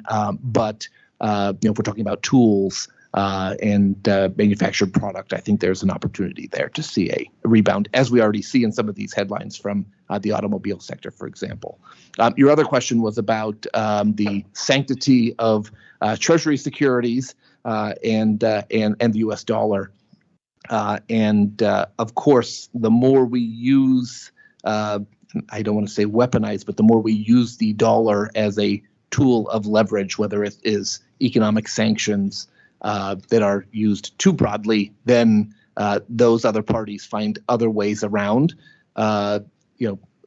They develop the ability to avoid using dollars. So whether you're trading oil outside of dollars or other products, to avoid U.S. sanctions, there is a possibility for that to occur. So through trade policy and sanction policy, I think U.S. policymakers have to be very careful that if you overplay your hand, then you push people into other currencies. And the reserve currency status of the dollar has been a big positive to the U.S. financial system and the stability of the dollar. And so if we have to be careful that doesn't get eroded. I often hear from counterparties that there's no viable alternative, but we don't want to create the environment where a viable alternative does emerge. And lastly, the U.S. Treasury, Treasury market is a critical underpinning of not only the U.S. financial system but the global financial system. And so, this was a big reason why policymakers stepped in the dramatic and aggressive fashion during the pandemic to make sure that market was functioning, because you don't have liquidity if the Treasury market is not functioning well. And so, there should be tremendous focus on the sanctity of that market and the liquidity of that market. And I have every confidence that policymakers fully understand that. All right. Thank you so much. Really appreciate your presentation. You've given us a lot to think about. It's a dynamic time. Thank you. Did you? Oh, I'm sorry. One final question. Yeah. One thing I was wondering, how do we look at this with the tariffs and the situation? I know it's really difficult right now to be able to kind of read the tea leaves on exactly how to unpack, but what's it going to do to state wage pressure? We've had an increase in the hourly wages has happened based on a lot of the inflation that we have that has quelled and the changes. That's one question. The second question is really how competitive are we as a state for manufacturing? We're basically kind of a service-based state. We have some constraints on industrial lands, but is this an opportunity that maybe will give Oregon a chance to kind of enter into that and maybe demographically change the picture of how we operate in our businesses within the state? Sure. So wages and competitiveness of the state of Oregon. So in terms of wages, back to that theme of productivity, productivity is what enables us to have higher wages in the long run. So we should be very much thinking about technological investment and how we can incorporate that into production processes to become more efficient, because ultimately productivity allows us to have higher wages. In the shorter run, it's cyclical fluctuations in the economy. And I'll sound like a broken record, but again, one of the dominant variables for thinking about wage growth in an economy is the unemployment rate. And so post-pandemic, we had an unnaturally low unemployment rate. Believe it or not, the unemployment rate can be too low. And when it's too low, there is labor scarcity and wage pressures. That's exactly what we've seen nationally post-pandemic. And back to my inflation slide, it was dominated by service sector industries because the labor scarcity drove up wage pressures. And in the service industry, your dominant input cost is wages, right? And so that was a big factor in the kind of post-pandemic economy. And so the goal of policymakers is to slow down the economy enough that you start to see some slack emerging in the labor market, not so much so that you create a recession, right? That's the soft landing that policymakers talk about. And to this point in time have been pretty effective in engineering. If you want inflation to drop like a stone, cause a recession. Jerome Powell and company at the Fed were trying to feather the landing and pulled off something that is very rare in economic cycles in developing something that looked like a soft landing up until quite recently. And I think it's too soon to know where we go from here. And so in terms of wage pressures, I showed you the chart with the Oregon unemployment rate starting to drift higher. That rebalancing is happening in the state. And so we're starting to see some, not declines in wages, but some easing or a more healthy rebalancing of the labor market to kind of smooth out those wage pressures. In terms of competitiveness, there are unique questions that Oregon has to ask about land available and certain policies and whatnot. But as we think about what is the intention of tariffs, is boxing out lower cost external producers.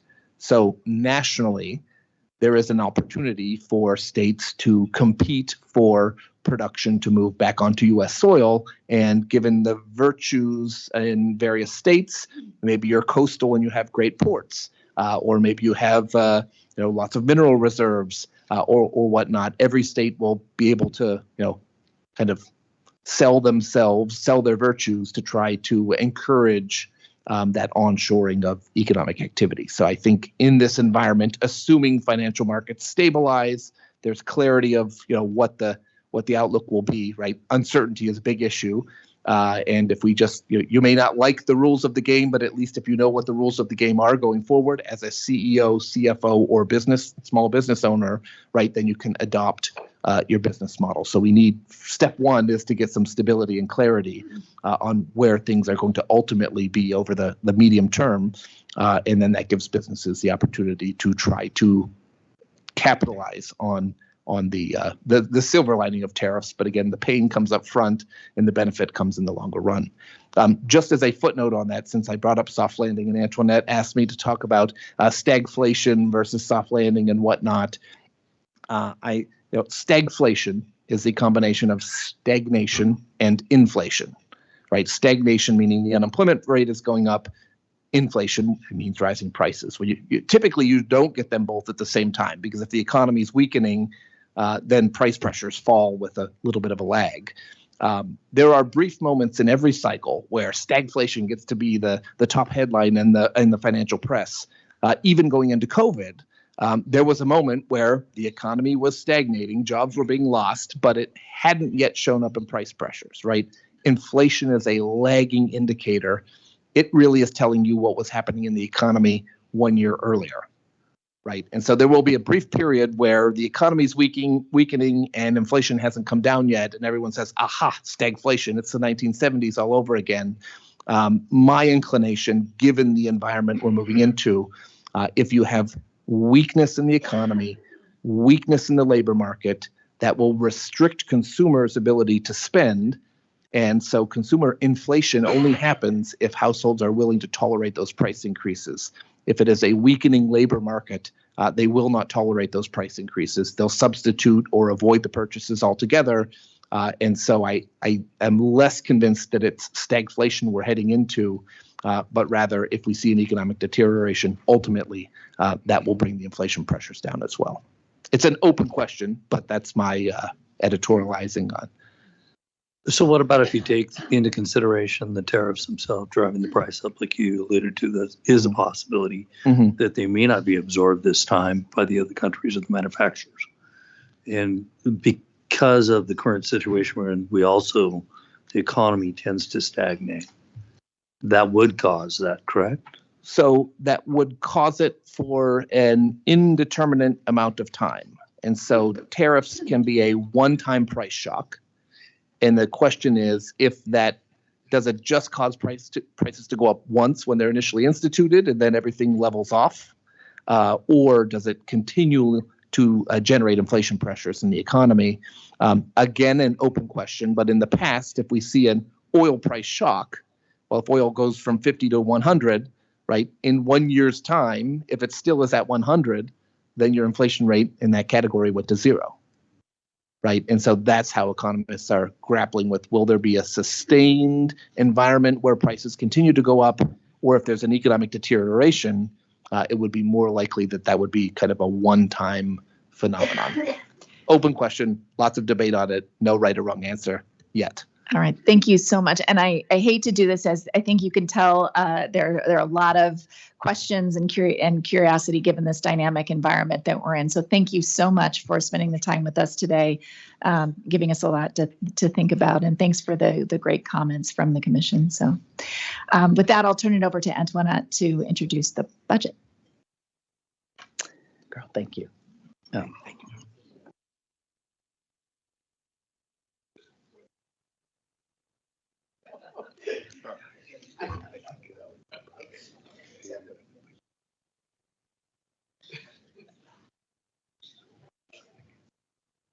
Okay.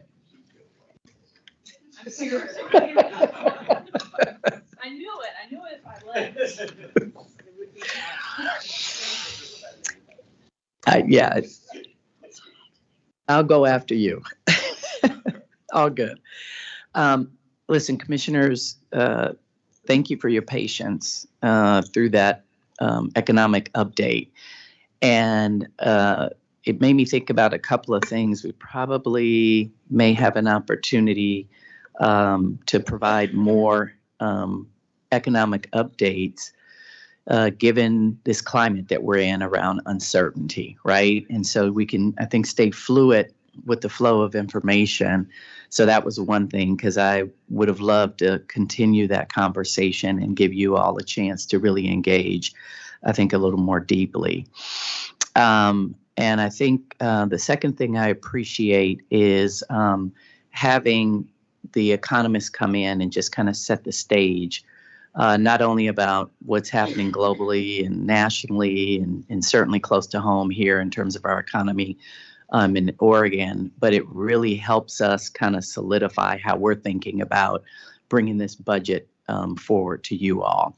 And so I think I'll just lead with, and I'll try to be as crisp as possible in my remarks so we can really have Fran spend the time with walking you through the budget. But I think one of the things that, as we were putting this budget together, we always are taking the conservative posture. And I don't think this year is any different than that.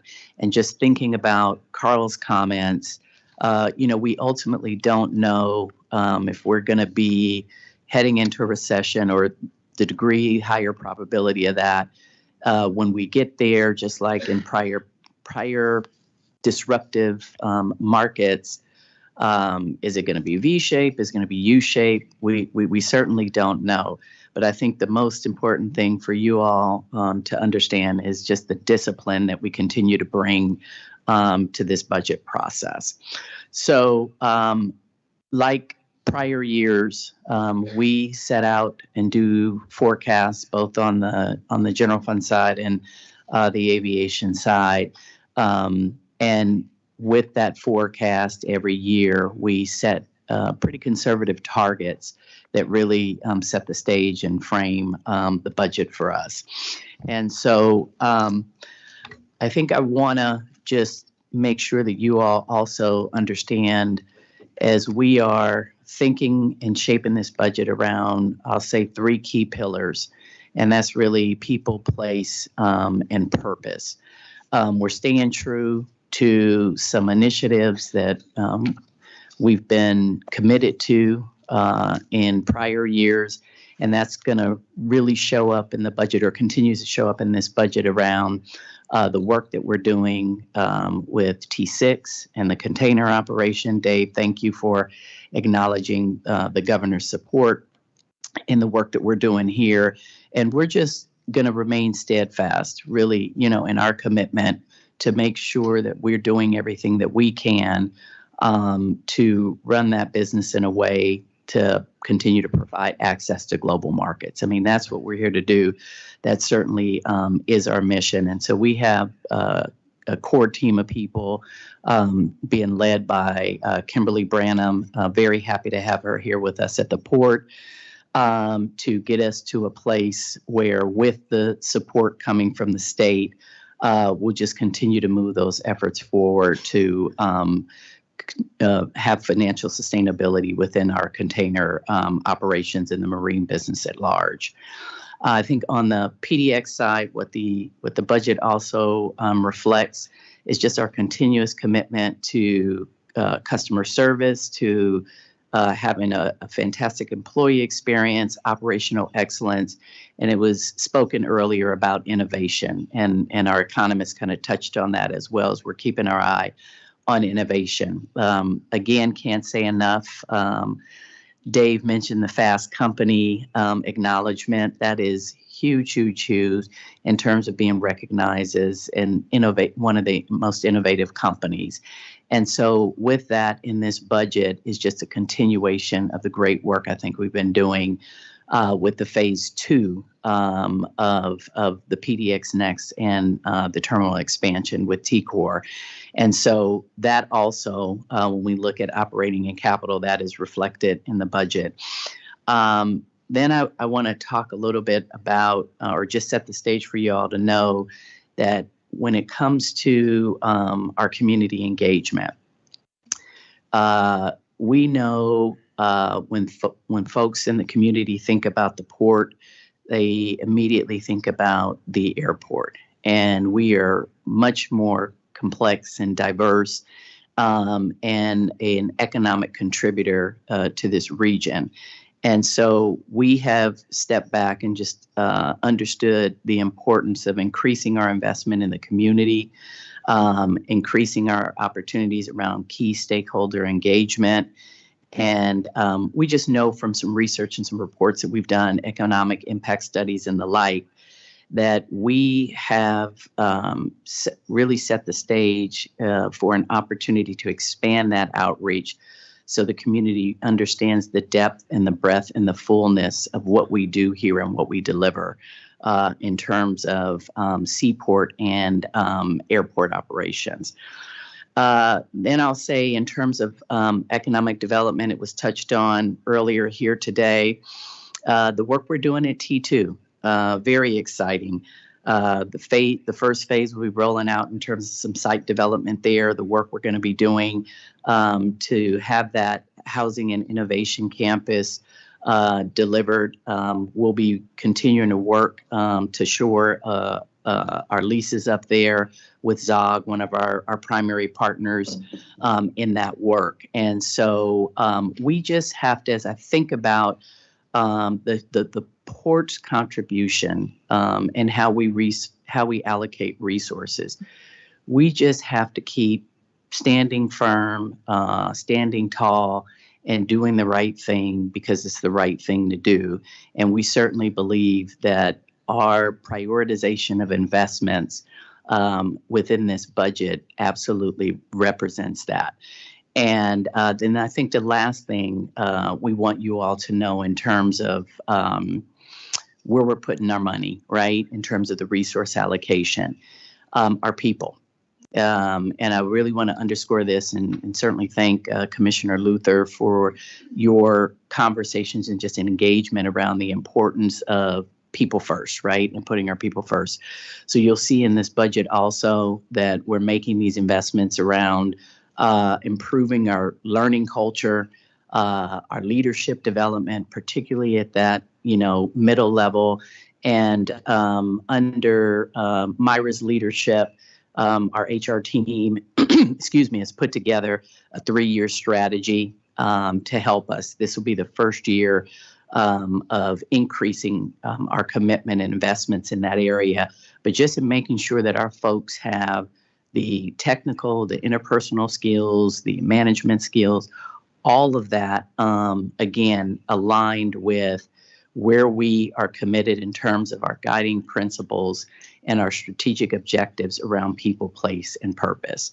So I think with that, even though I said I wasn't going to talk a long time, I just wanted to make sure you all understood the alignment around strategy, our commitment to keep moving forward with these key investments and continuing to be, a partner in this region in terms of fueling economic development and growth. So we will certainly do our part with the resources that have been entrusted to us.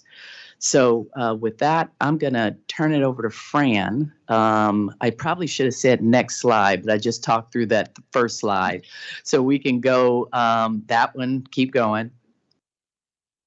Keep going. Mm-hmm. I just talked about all of that. And I'll have the pleasure of turning this stage over to Fran, who you all know is our Director of Financial Planning and Analysis and our budget guru and my partner here in all this work that we do. Fran? Good morning, Commissioners. So we'll start with an overview of our operating budget and an outlook for all of our business lines. Next slide. So port-wide FTE, we are actually effectively flat compared to the fiscal year 25 adopted budget. It's actually a different picture than what you've seen probably over the last 5 years, particularly for PDX. There we've added about 50, maybe 12% FTE over the last 5 fiscal years. There's just changing business needs at the airport around customer experience and public safety, and also just changing maintenance needs associated with the addition of all of the PDX Next suite of facilities. So TCOR one among them. I do want to signal here for you. So we're at 901.8 port-wide FTE right now. When you see the approved budget documents, will be at 902.8, just to Antoinette's earlier point around, this keeps going in and out, around our community engagement strategy. We'll have an FTE show up actually in the Industrial and Economic Development Division. They'll be responsible for overseeing the implementation of that strategy. Next slide. Okay, so there's actually a lot to talk about with PDX activities. So just given everything that you heard in the economic overview, I just want to say up front, so this forecast for enplanements, our passenger landed weight and cargo landed weight, we are not kind of factoring in weakening demand just due to the escalating economic uncertainty. So just want to be clear about that up front. We're going to be closely monitoring our fiscal 25 Q4 financial performance, looking at, airline schedule filings every month, looking at seats by market. We're going to be paying really close attention to Delta's Q1 earnings call, which is today, and we have Alaska's in a couple of weeks, and also just tracking economic indicators. I have a feeling that a lot of the data will lag to a point that we probably won't be able to even make significant changes for the version that you all will see and will ask for your adoption at the end of June. So just want to kind of flag that, but if needed, we can do a supplemental budget too, if things kind of require that significant of a change. So all that said, let's just do a little bit of kind of chart and legend orientation here. So all of our light blue bars in each of these three charts, those are our fiscal year 19 through fiscal year 24 actual activity. And then sort of the lighter blue fiscal 25 budget, medium blue fiscal 25 year-end projection, which is almost a Q3 projection. It's our results through February. We're actually still closing the month of March today. And then finally, the fiscal 26 proposed budget. Really, it's still a relatively conservative forecast for both enplanements and passenger landed weight. So across the board, about 7% growth compared to our fiscal 25 projection. And for both enplanements and passenger landed weight, almost all of the upside is around Alaska's expansion and their schedule changes here at PDX. So just kind of want to point that out. We really only have upside built into 3 of our top 5 carriers on the enplanements and passenger landed weight side. All of the rest, we've really kind of held flat, and even a couple.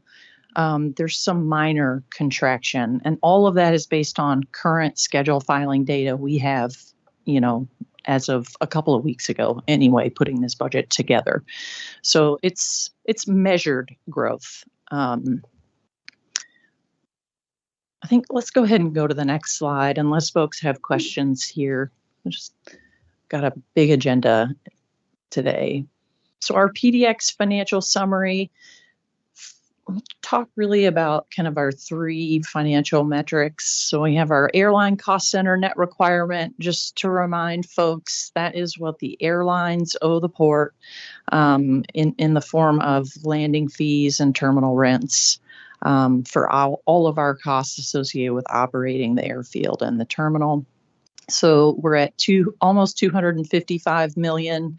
That's up about 27 million compared to our fiscal 25 budget. And if you kind of look at the revenue chart down below, that's almost entirely due to our final tranche of ARPA funding was applied as an offset to their requirement in fiscal year 25. So with that money, going away, that's really what's driving the increase in the net requirement there. Port cost center income is strong at $71 million. I mean, we pay attention to this within the port cost center. We like to cash fund as many of our capital projects as possible, just to minimize debt in that portfolio for a variety of reasons. So that's up 6 million or 9% compared to the current year budget. And then finally, our cost per enplanement, just put simply, it's a bit of an oversimplification, but it's effectively the airline net requirement divided by enplanements. So we're at 2838. It's up about 4% compared to our adopted budget CPE for the current fiscal year.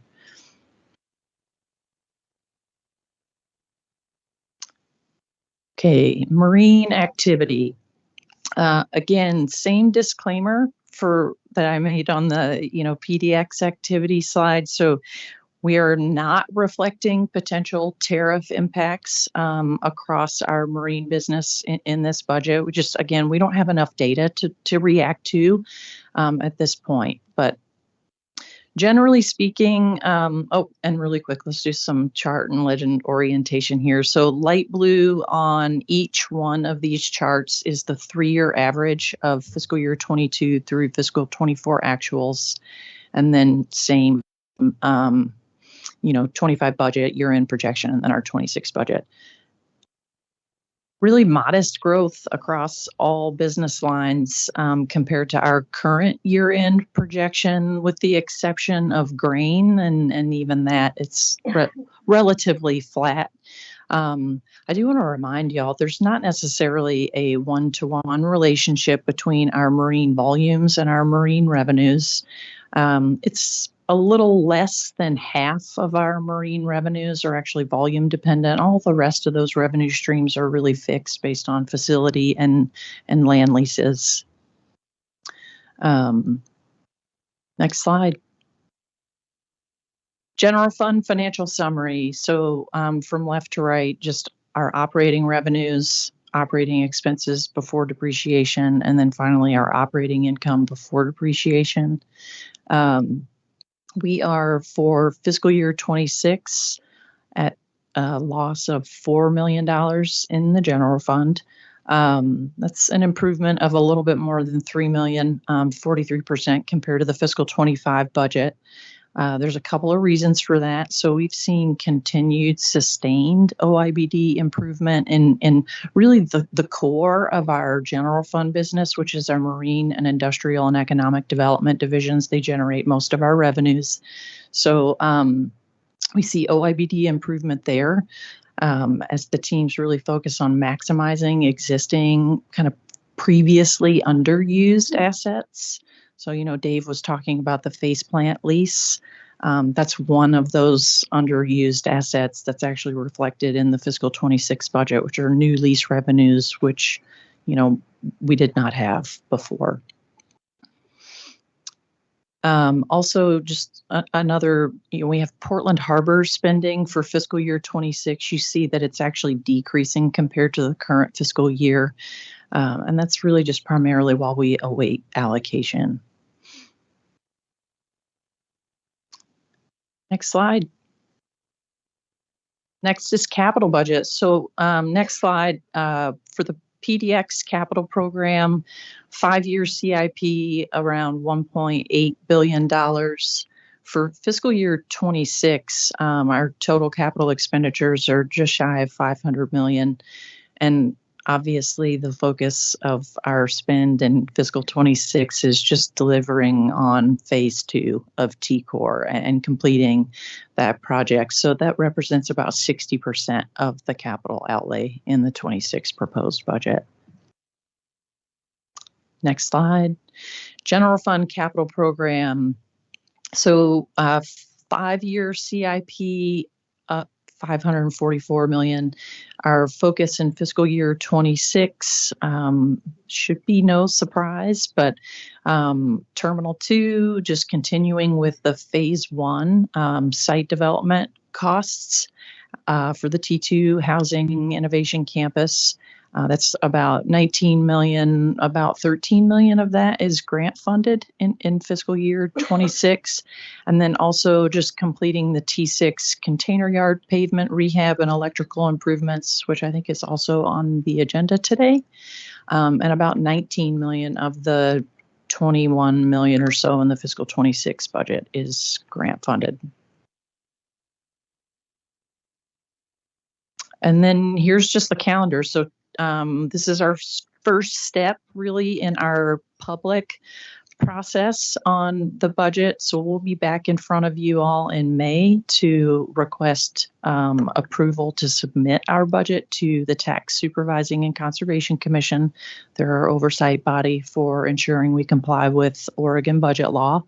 And then June, they'll conduct their hearing on our approved budget, and then still TBD, but sometime kind of the last week of June, we'll formally request your adoption of the fiscal 26 budget.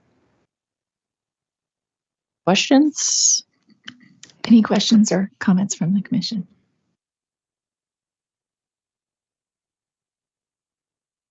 Brandon, Antoinette, it's good to see that you're taking a conservative approach given all the uncertainty, and FT is flat.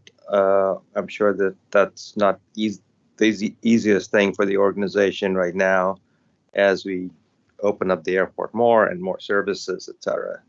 So I want to recognize that. Thank you. Kate and I agree. Thank you. I have one other thought. I mean, I hope I don't get quoted for snarking Oregonians for being anti-growth and analog, but what I see here is just across the line growth expectation of about 6%, which is in excess of our GDP growth here. It's running in the face of population growth moderation, and not an improvement in productivity.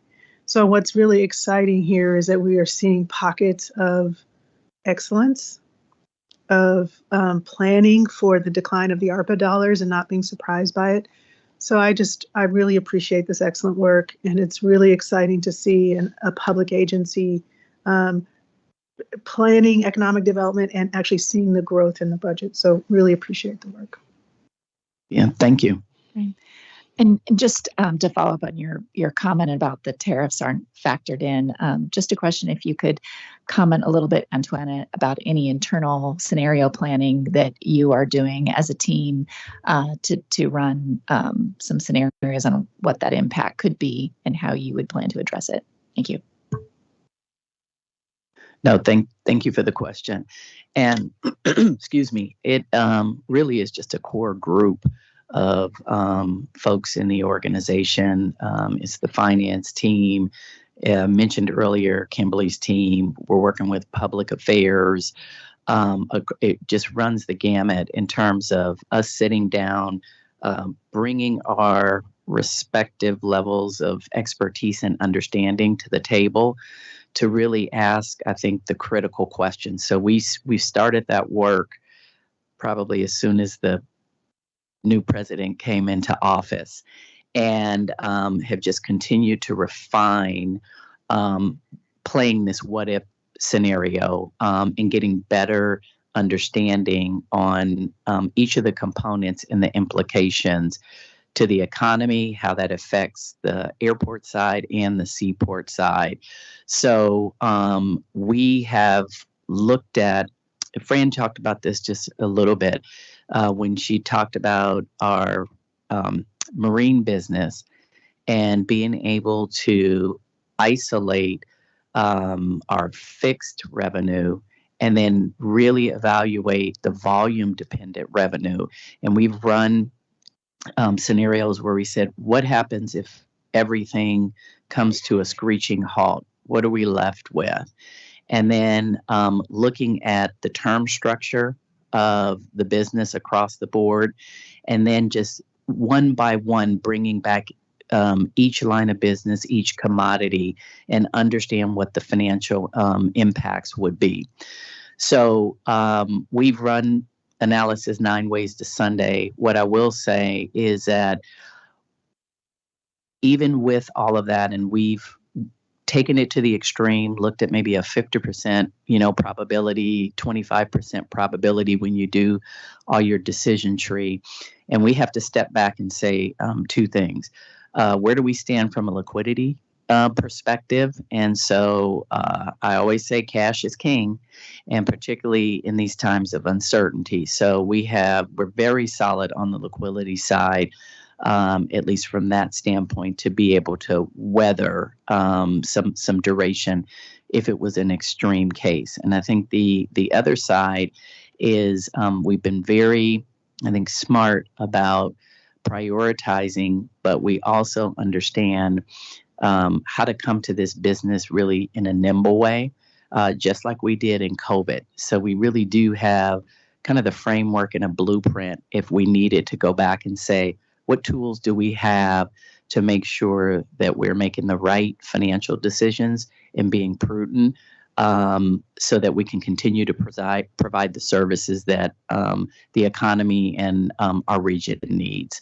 So that'll be ongoing. I mean, we won't stop. We'll continue to do this, and we'll overlay any type of challenges that we see from a monetary policy perspective, which Carl talked about, to the implications of this fiscal policy. And it runs the gamut from extreme to maybe it's not that extreme. We just don't know, but we'll be prepared either way.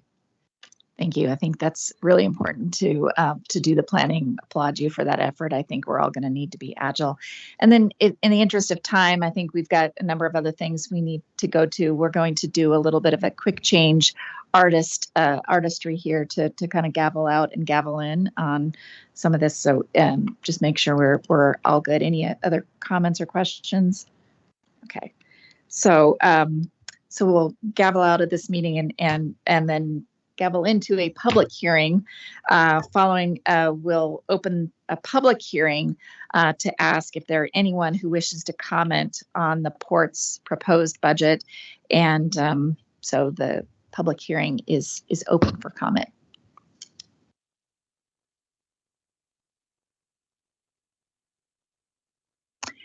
Hearing none, there is no action that's required at this time. The proposed budget will be back before the commission for action at the May 7th meeting.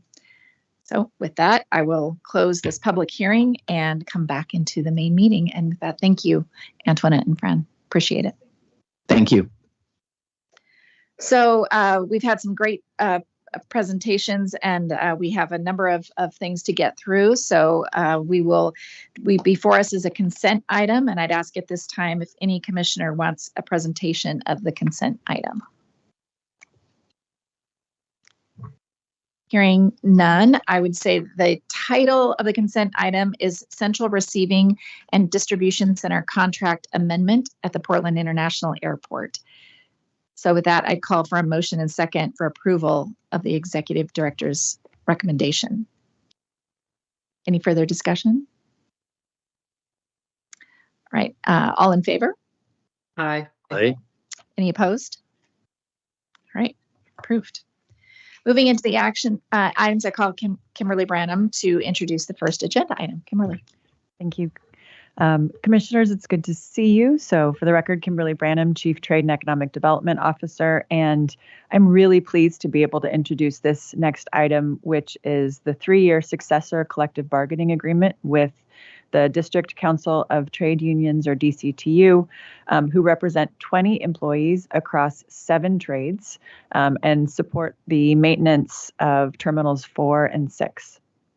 So as you can imagine, the negotiations for this contract is typically complex, with 7 distinct trades and their reps coming to agreement with management. But as you can imagine, this round of negotiations was particularly complex because in the middle of the 11-month bargaining session, we announced the closure of Terminal 6 for container operations, and then we reintroduced the business plan for Terminal 6, and then now we've been undergoing lease negotiations. So it's been really fortunate to have a bargaining team that collectively has navigated this evolving context. And we were well served by just a great group of folks. So mainly what I want to do is express my appreciation to the bargaining team who's represented here today, both on the trade side and on management side, for staying at the table, for advancing a contract for your consideration that achieves all of our objectives. And I want to turn it over to 2 key members of that team. So Jeannie Kawamoto and Pat Grill have played an instrumental role in this and would like them to come up and talk about the contract before you today.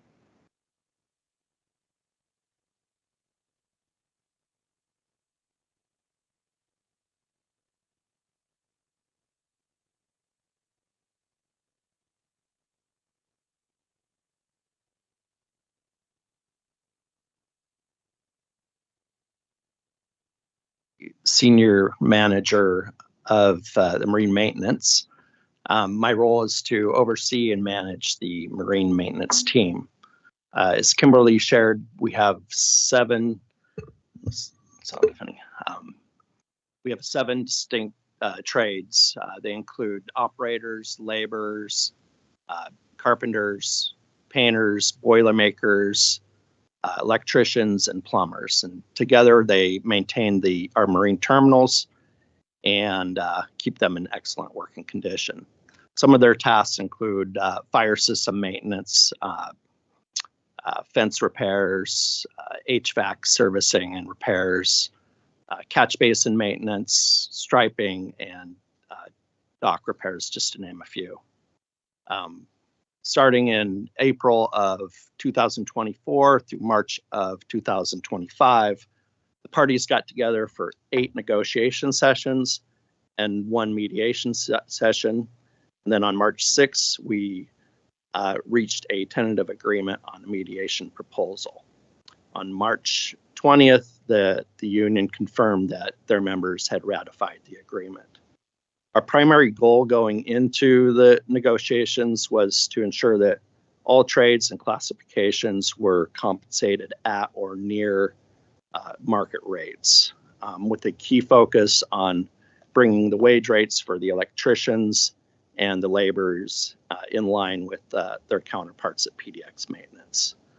In addition to this, we took the opportunity to change outdated language for practices that no longer align with our current processes. With that, I'll turn it over to Jeannie, who will give more detail on the wage increases and highlights of the ratified agreement. Good morning. Good morning, commissioners. My name is Jeannie Kawamoto. I am a labor relations consultant, and Pat and I basically headed up bargaining for this contract. So next slide, please. So highlights of the 3-year agreement, which will run from July 1st, 2024 through June 30th, 2027. We agreed to the list of wages that you see here, 3% retroactive for 2024, 3% for 2025, and 3% for 2026. So we took into account just not really knowing what the economy was going to look like and taking out the variability of the CPI. But also important to note, again, to Pat's point, we were trying to make sure that we were compensating our trades folks at or near market. And so some of that had to be applied prior to the wage increases that went across all the trades. So we do have some market adjustments for not all of our trades, but for the majority of them to get them to that close to market wage. Next slide, please. So highlights, we did agree to upgrades for our 4 persons. They do manage, each of their trades. In the addition of the general 4 persons, we went ahead and we added a 2% per hour over the working 4-person wage. Basically, the general 4-person actually sees a larger group and actually crosses over a couple of the different work groups.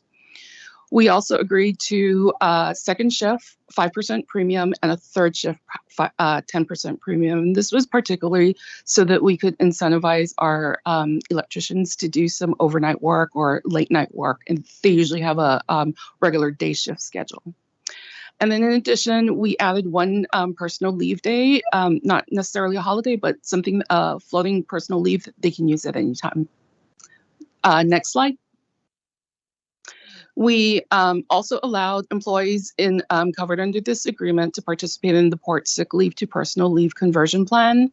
We increased their annual allowance for safety shoes from $150 per year to $225 in recognition of rising prices. And then, like Pat mentioned, we made some changes to clean up, delete and clean up outdated language within the contract that was no longer serving our purposes. Next slide. So the financial impact is, as you see here, basically the total increase in new money over the life of the CBA is about $2.9 million, which represents 10.1% of growth over the 3-year contract. Next slide. And we're here to seek approval from commissioners to move forward with implementing our contract. Thank you. Any comments or questions? All right, seeing none, I'd call for a motion and second for approval of the executive director's recommendations. So moved. Any further discussion? All in favor? Aye. Aye. Opposed? Thank you very much. Appreciate your work. Thank you. All right. Kimberly, you have the next agenda item as well. Thank you. So also really pleased to introduce this item for your consideration. Sean Lofgren and Brian Freeman are going to present about the project scope and the process undertaken and recommendation to award the contract for this next phase of work. But I wanted to start by addressing a question that I think is likely on your mind, which is, why is staff recommending making major investments in Terminal 6, given some of the questions about whether federal awards might be rescinded, given the fact that the future of container operations at T6 is not yet established, and considering the market volatility that we heard about earlier.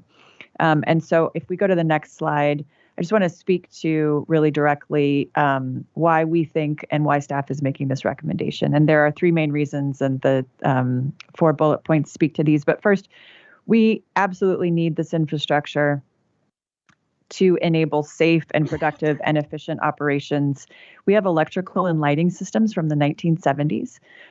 We have pavement that prohibits stacking more than one container at a time. And this really, we basically have failing infrastructure. And so we have increasing operational and safety risks and financial risks without this kind of investment. So that's the first reason.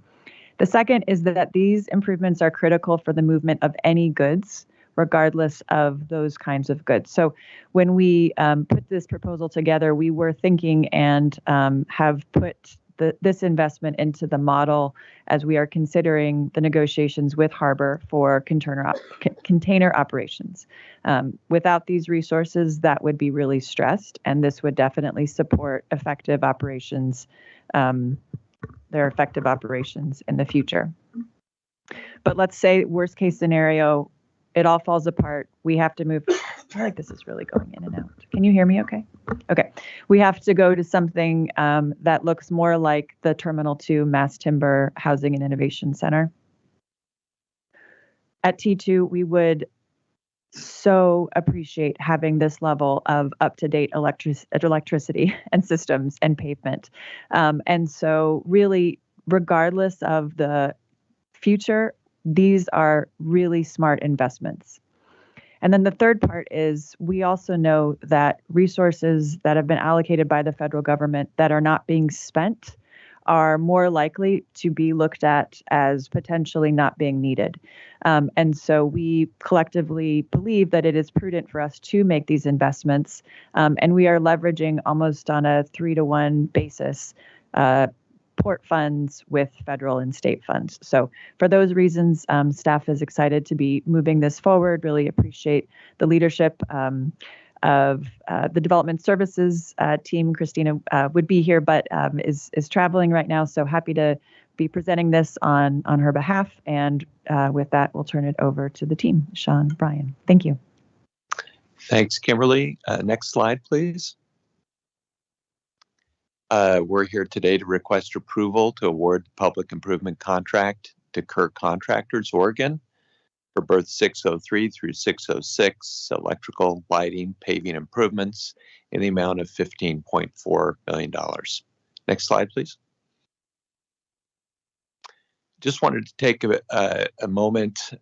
Kimberly covered a great amount of the kind of context for the project, but to orient people again to the site, Terminal 6, North Portland, Terminal 6 on the Columbia River.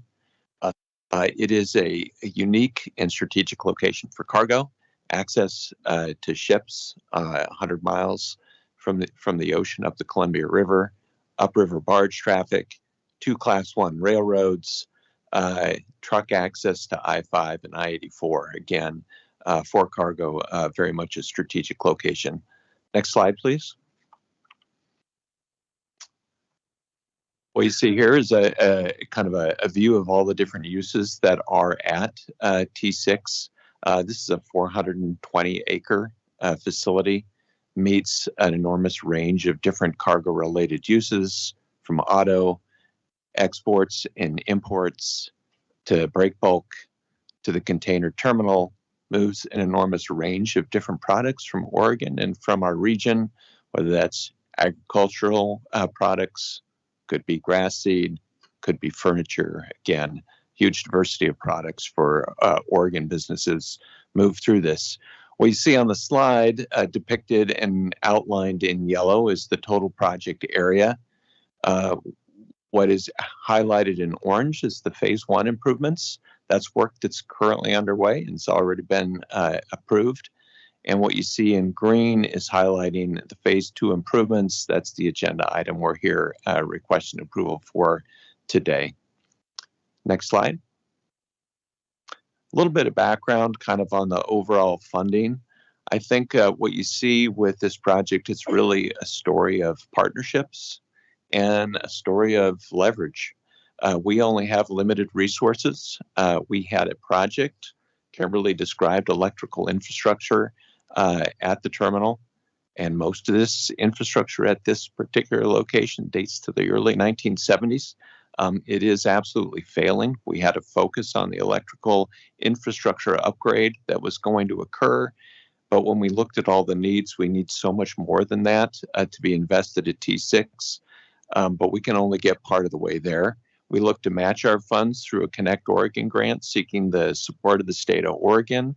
We were successful in that.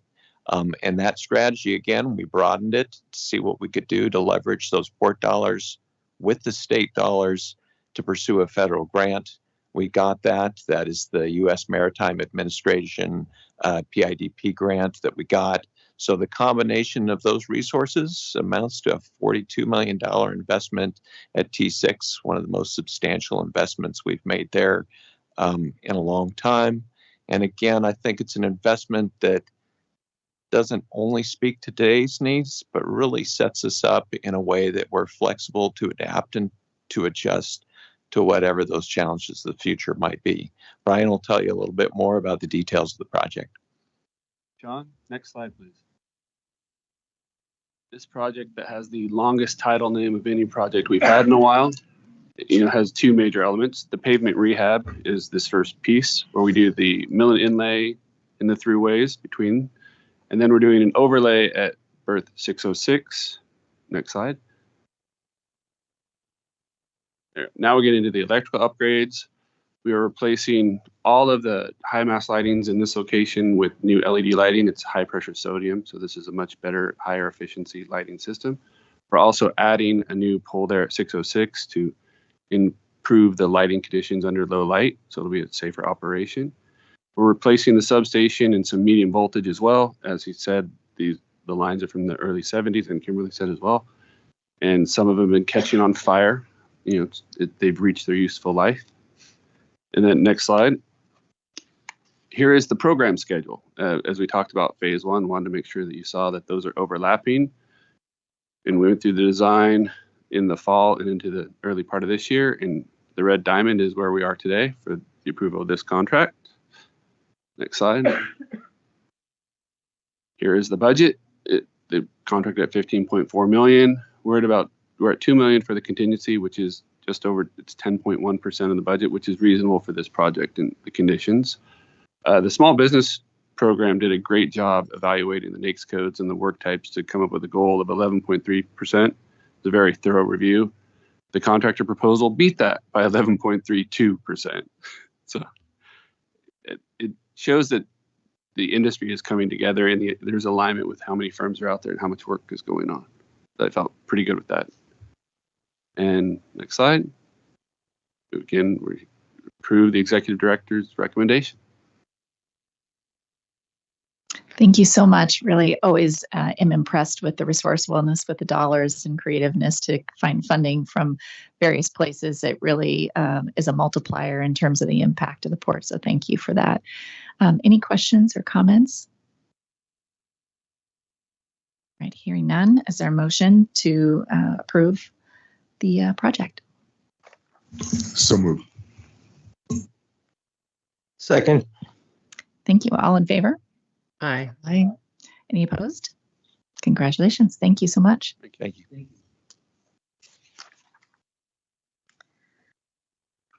All right, moving into the next item. Before we start, I just, as Executive Vice President and Chief Human Resources Officer for Columbia Sportswear Company, I just want to say that I have a potential conflict of interest related to private aviation at the Hillsborough Airport. And so a potential, but not actual, I will participate in the discussion and vote. With that, I'll ask Chris Karnecki to introduce the next agenda item. Good morning, Commissioners. I'm Chris Sarnecki, Director of Aviation Business and Properties. I'm sitting in for our Chief Aviation Officer, Dan Pippinger, today. So continuing the theme with sitting in for folks. It's good to be with you here today. I just wanted to mention at the beginning of this that David mentioned earlier on, we're doing a master plan update right now for PDX. We did the same effort for Hillsborough Airport back in 2018-19. I think that wrapped up late 2019.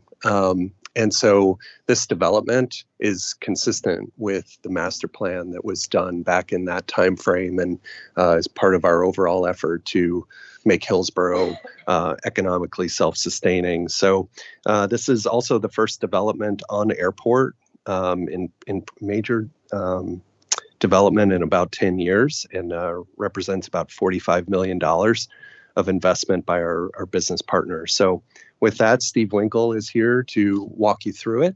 He's our Senior Manager of General Aviation and Airside Properties. Great. Thank you, Chris. So Steve Winkle, Senior Manager of Airside Properties and General Aviation. Thank you for the opportunity and time to present this proposed ground lease with Hillsborough Development this morning. Next slide, please. So commission action, this agenda item requests approval of a ground lease with HIO Development LLC, which is a subsidiary of Sky Harbor Holdings LLC, for development of a business aviation hangar campus at the Hillsborough Airport. Next slide, please. On screen is a map of the Hillsborough Airport showing the proposed development at the eastern side of the airport. This development is bordered by Airport Road, Brookwood Parkway, and Taxiway F on the airfield. As Chris mentioned earlier, this development is consistent with the airport master plan that was completed relatively recently in 2019, adopted by both the port and the FAA at that point. That included a robust public engagement process and public input at that time. And so this is I just want to highlight that this is an aviation development on aviation land that is very specifically in line with the proposed Hillsborough master plan. Next slide, please. So founded in 2017, Sky Harbor is a publicly traded, growing aviation infrastructure development company building a nationwide network of home basing solutions serving business aircraft operators. Sky Harbor develops, leases, and manages general aviation hangars across the United States, targeting airfields in the largest growth markets with significant aircraft populations and high hangar demand.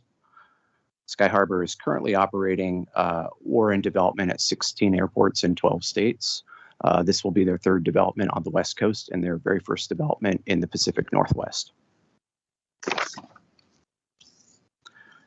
Sky Harbor seeks to ground lease vacant Hillsborough Airport land to construct their hangar campus. Their development will have vehicular access via Brookwood Parkway and airfield access via Taxiway F. Their development will provide inline demised facilities allowing subtenants one-to-one tenancy, meaning one tenant to one hangar. At full build-out, the facilities will include 2 rows of interconnected hangars, a common aircraft ramp, fuel, stormwater, and parking facilities. This development will meet airport minimum standards, and at full build-out will be it's estimated at $45 million worth of tenant investment with no port investment required. Next slide, please. So key terms, again, it's a commercial hangar development with, at full build-out, will be approximately 190,000 square feet of new hangar space. It's proposed to have a 35-year base ground lease with a 10-year option for extension. And when both phases are completed, it should total up to approximately 13.165 acres of developed property under the lease. And construction for this development is anticipated to be in 2 phases, phase 1 being the first phase and the larger of the 2. And that should be approximately 343,000 square feet, with a second phase completed within 5 years at approximately 230,000 square feet. In terms of revenue generated from this development, the airport will receive fair market value rental rate for the ground lease, which is set as an airport-wide rate that increases every 3 years by an appraisal process. The current rate for that is 65 cents per square foot per year, and that will result in approximately $15,250,000 of revenue over the base term of the lease. Which, of course, this will be a significant revenue contribution that will help provide the airport and move it towards financial self-sustainability. Last item on this list is a parent guarantee that I want to call out. It's part of our security mix where the parent company, Sky Harbor, is guaranteeing the performance of this lease that we're proposing to enter with HIO Development, LLC. Next slide, please. At this point, I ask for Executive Director approval, I request approval of a ground lease amendment with HIO Development, LLC for development of a business aviation hangar campus at the Hillsborough Airport. Thank you. Thank you. Any questions or comments? Hearing none, is there a motion to and second for approval of the Executive Director's recommendation? So moved. All right, thank you. With that, all in favor? Aye. Aye. Opposed? And I will abstain. Thank you. Appreciate that. Thank you.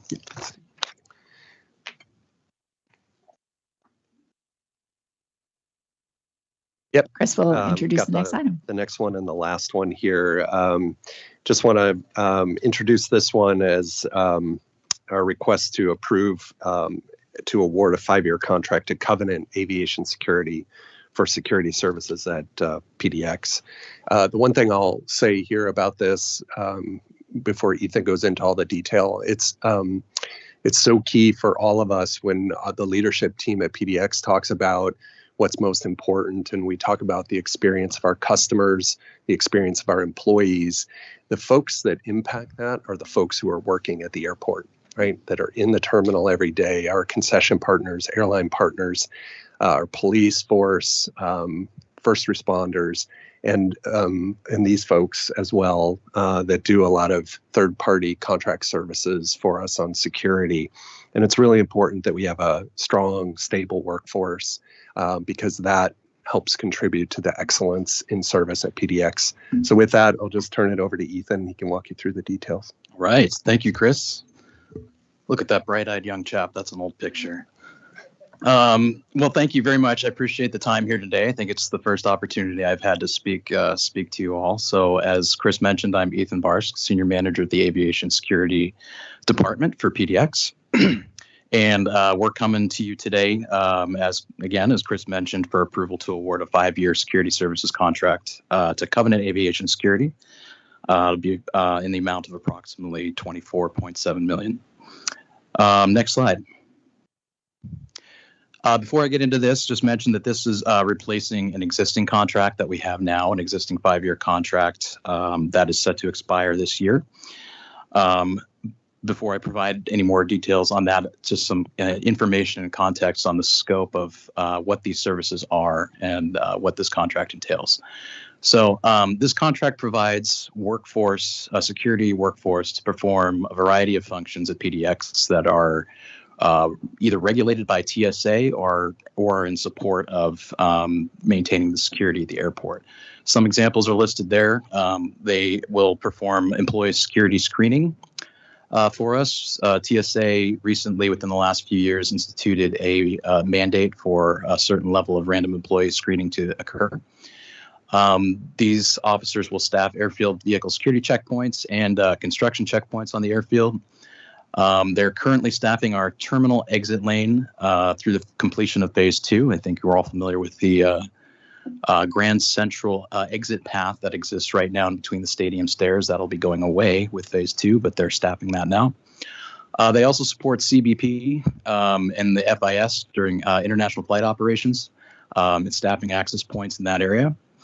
And then other than that, they'll conduct patrols, audits as assigned, ad hoc security services. They'll support various business units at the port if there's a need for security, for special events or irregular operations, what have you. Next slide.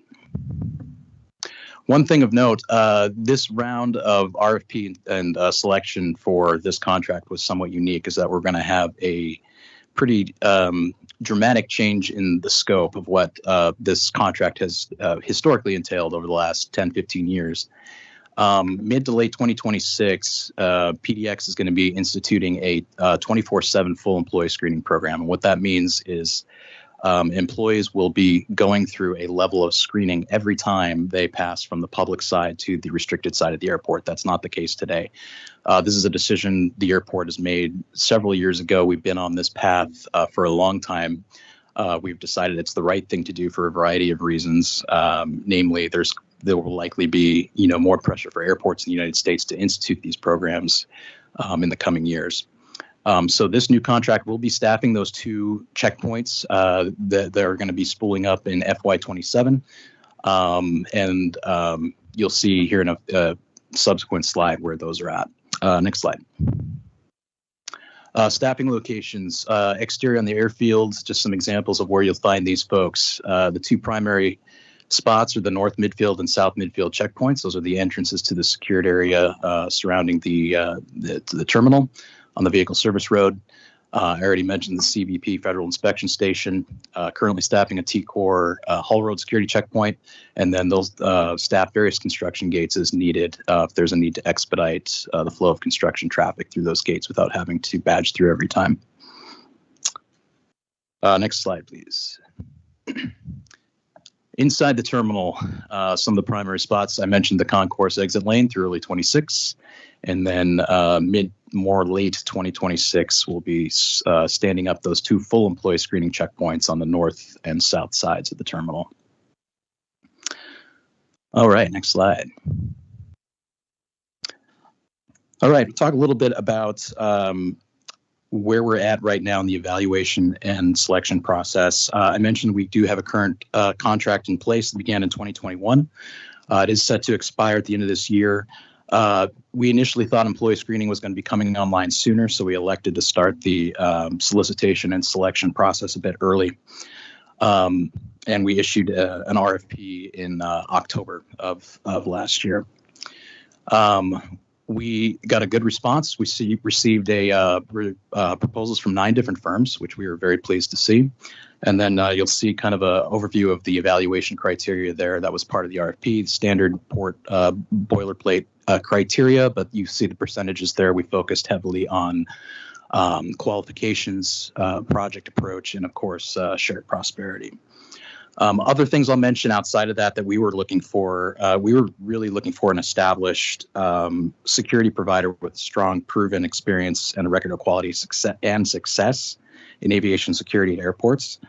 Aviation security is a very unique, nuanced, and highly regulated sector of the security industry.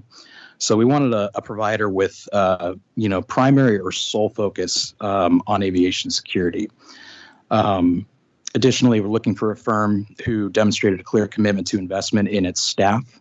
As Chris mentioned, these are the front lines of the airport. We want them to feel a valued part of the PDX mission and team. And one aspect to accomplish that is making sure that they are valued by their employer. So we were looking for a provider that demonstrated that commitment through competitive wages, benefits, opportunities for development and advancement. All right, next slide. So where that landed us, our top ranked provider was Covenant Aviation Security. They bring to the table over 20 years of experience exclusively in aviation security. Their client portfolio includes many large and medium hub airports. They do have extensive experience in security screening, which is great for where we're headed. They currently provide passenger screening in San Francisco. If you're familiar with the TSA Screening Partnership Program, that allows airports to essentially privatize a TSA checkpoint with, private staff. They currently perform that function in San Francisco. And they do demonstrate those key elements that we were looking for in terms of investment in staff development, engagement, and retention. Next slide.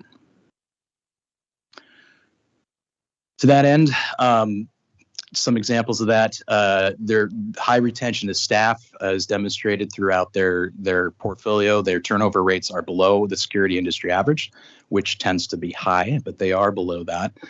They are offering a very competitive starting wage of between $23 and $24 per hour here at PDX with opportunity for advancement. Officers today are currently at around 21. Paid time off 40 hours annual paid vacation, 40 hours sick leave, and then a competitive medical, dental, vision benefit package there with 75% of employees' healthcare insurance premiums being covered and dental and vision programs offered as well. Next slide, please.